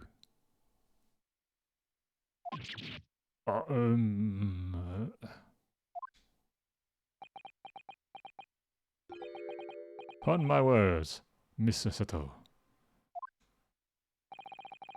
You are coming along wonderfully as well. You two have hit upon the method at last. Pun is supposed to mean a pun, alright? Is that it? I don't know. You finally grasped the art of deduction. I think she's got that. She's had that for a while now. I refresh and now it's playing an ad. Oh, sorry. That's one of the downside of being an affiliate is the ads. Oh, but you can't hear me. Oh. What? what you've always told me, Father, is that my mother died when I was born 16 years ago. And you left me in grandmother's care whilst you embarked on your study tour of Britain. Yet it's over. Oh, sorry. Oh, and I've always accepted that. But all this about Iris. Oh, there it is. Sato-san's ice cold stare. Oh, good. You heard me. Oh, no. Now, hold on a minute. It was very complicated. I mean, it's really not what you think. Then perhaps you'd like to explain exactly what it is. Oh, there it is. Now the eyes go from ice cold to red hot, just before she strikes. Oh, no, really, you've got the wrong end of the stick. Show us to say something, man.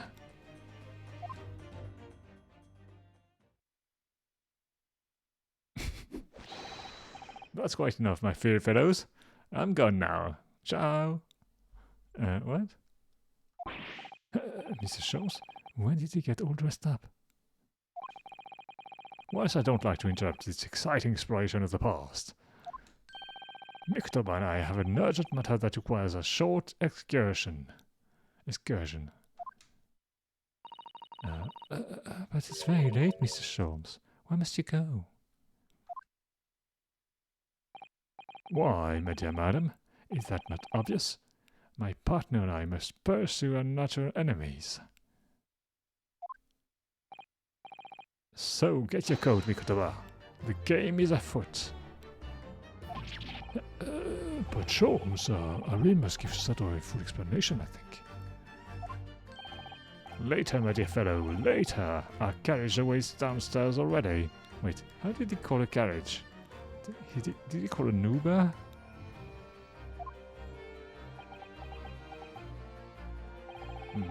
You haven't changed one iota, have you? I mean, really, I was our home after 10 long years. And when I opened that chest in a fit of nostalgia, I quite inexplicably passed out. He didn't see the big fist in there? And as if that wasn't enough, when I eventually regained consciousness, I'm plunged straight into all this. Oh, Dosama, please, go with Mr. Sholmes now. What? Oh, I've no doubt that whatever happened, you were acting in everyone's best interests. I trust you, completely. Susato. Oh, and sending the great detective and his great partner off on renewed adventures together. Oh, it's more than I could have hoped for in my wildest dreams.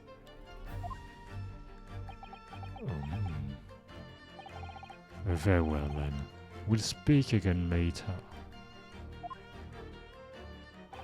So, I believe your own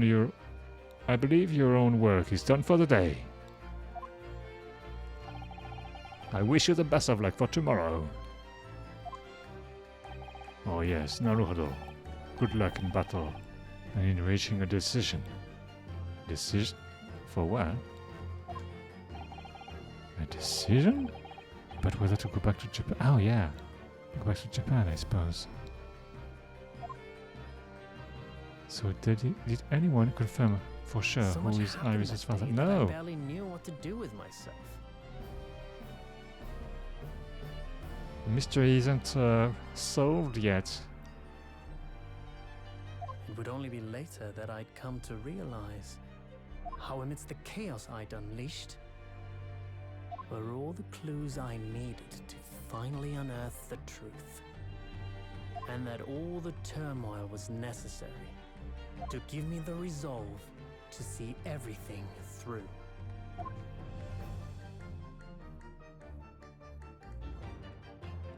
Oh my god. And? What? What? And? How is it the end? How is it the end? What?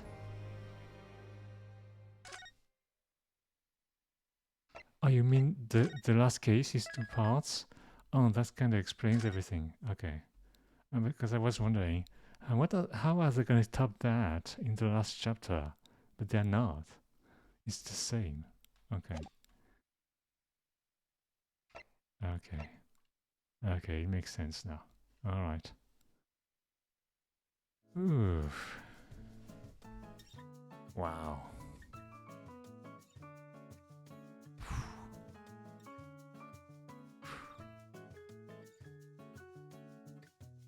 Yeah, wow, indeed.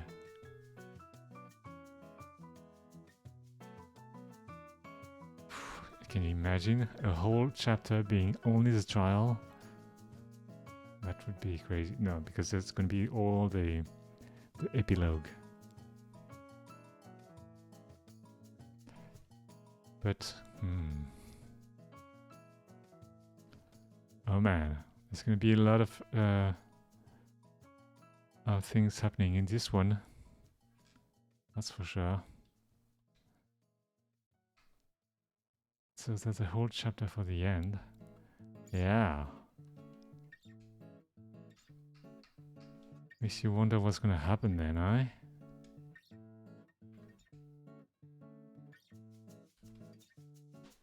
But we'll find out tomorrow.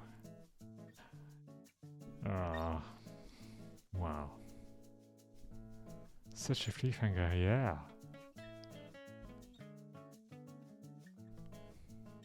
Oh man, the writing in this game is next level.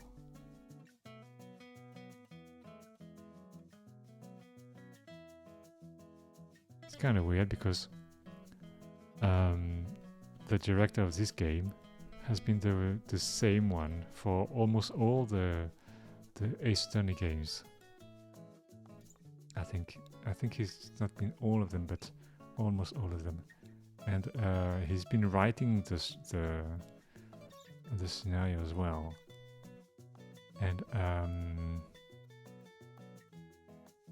this one is incredible. But just before this one, there's been a crossover between Professor Layton and Phoenix Wright. And apparently this game is trash. And it's been made by the same person. Directed by the same person and written by the same person as well.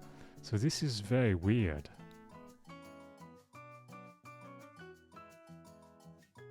Maybe the production circumstances were not very good, like Mass Effect Andromeda. Sometimes projects just don't work out. I don't know. But this one, yeah. Ah, it's gonna be remembered. So, well, we're gonna continue that tomorrow. I didn't like Professor Layton weren't inspired, maybe. Maybe, yeah, because I don't think he was involved in the original ones. So that might be an issue. Because obviously the people from Professor Layton must have had a say in what happened in this game, the crossover. So that might have been one thing that could have made it less than great, so to speak.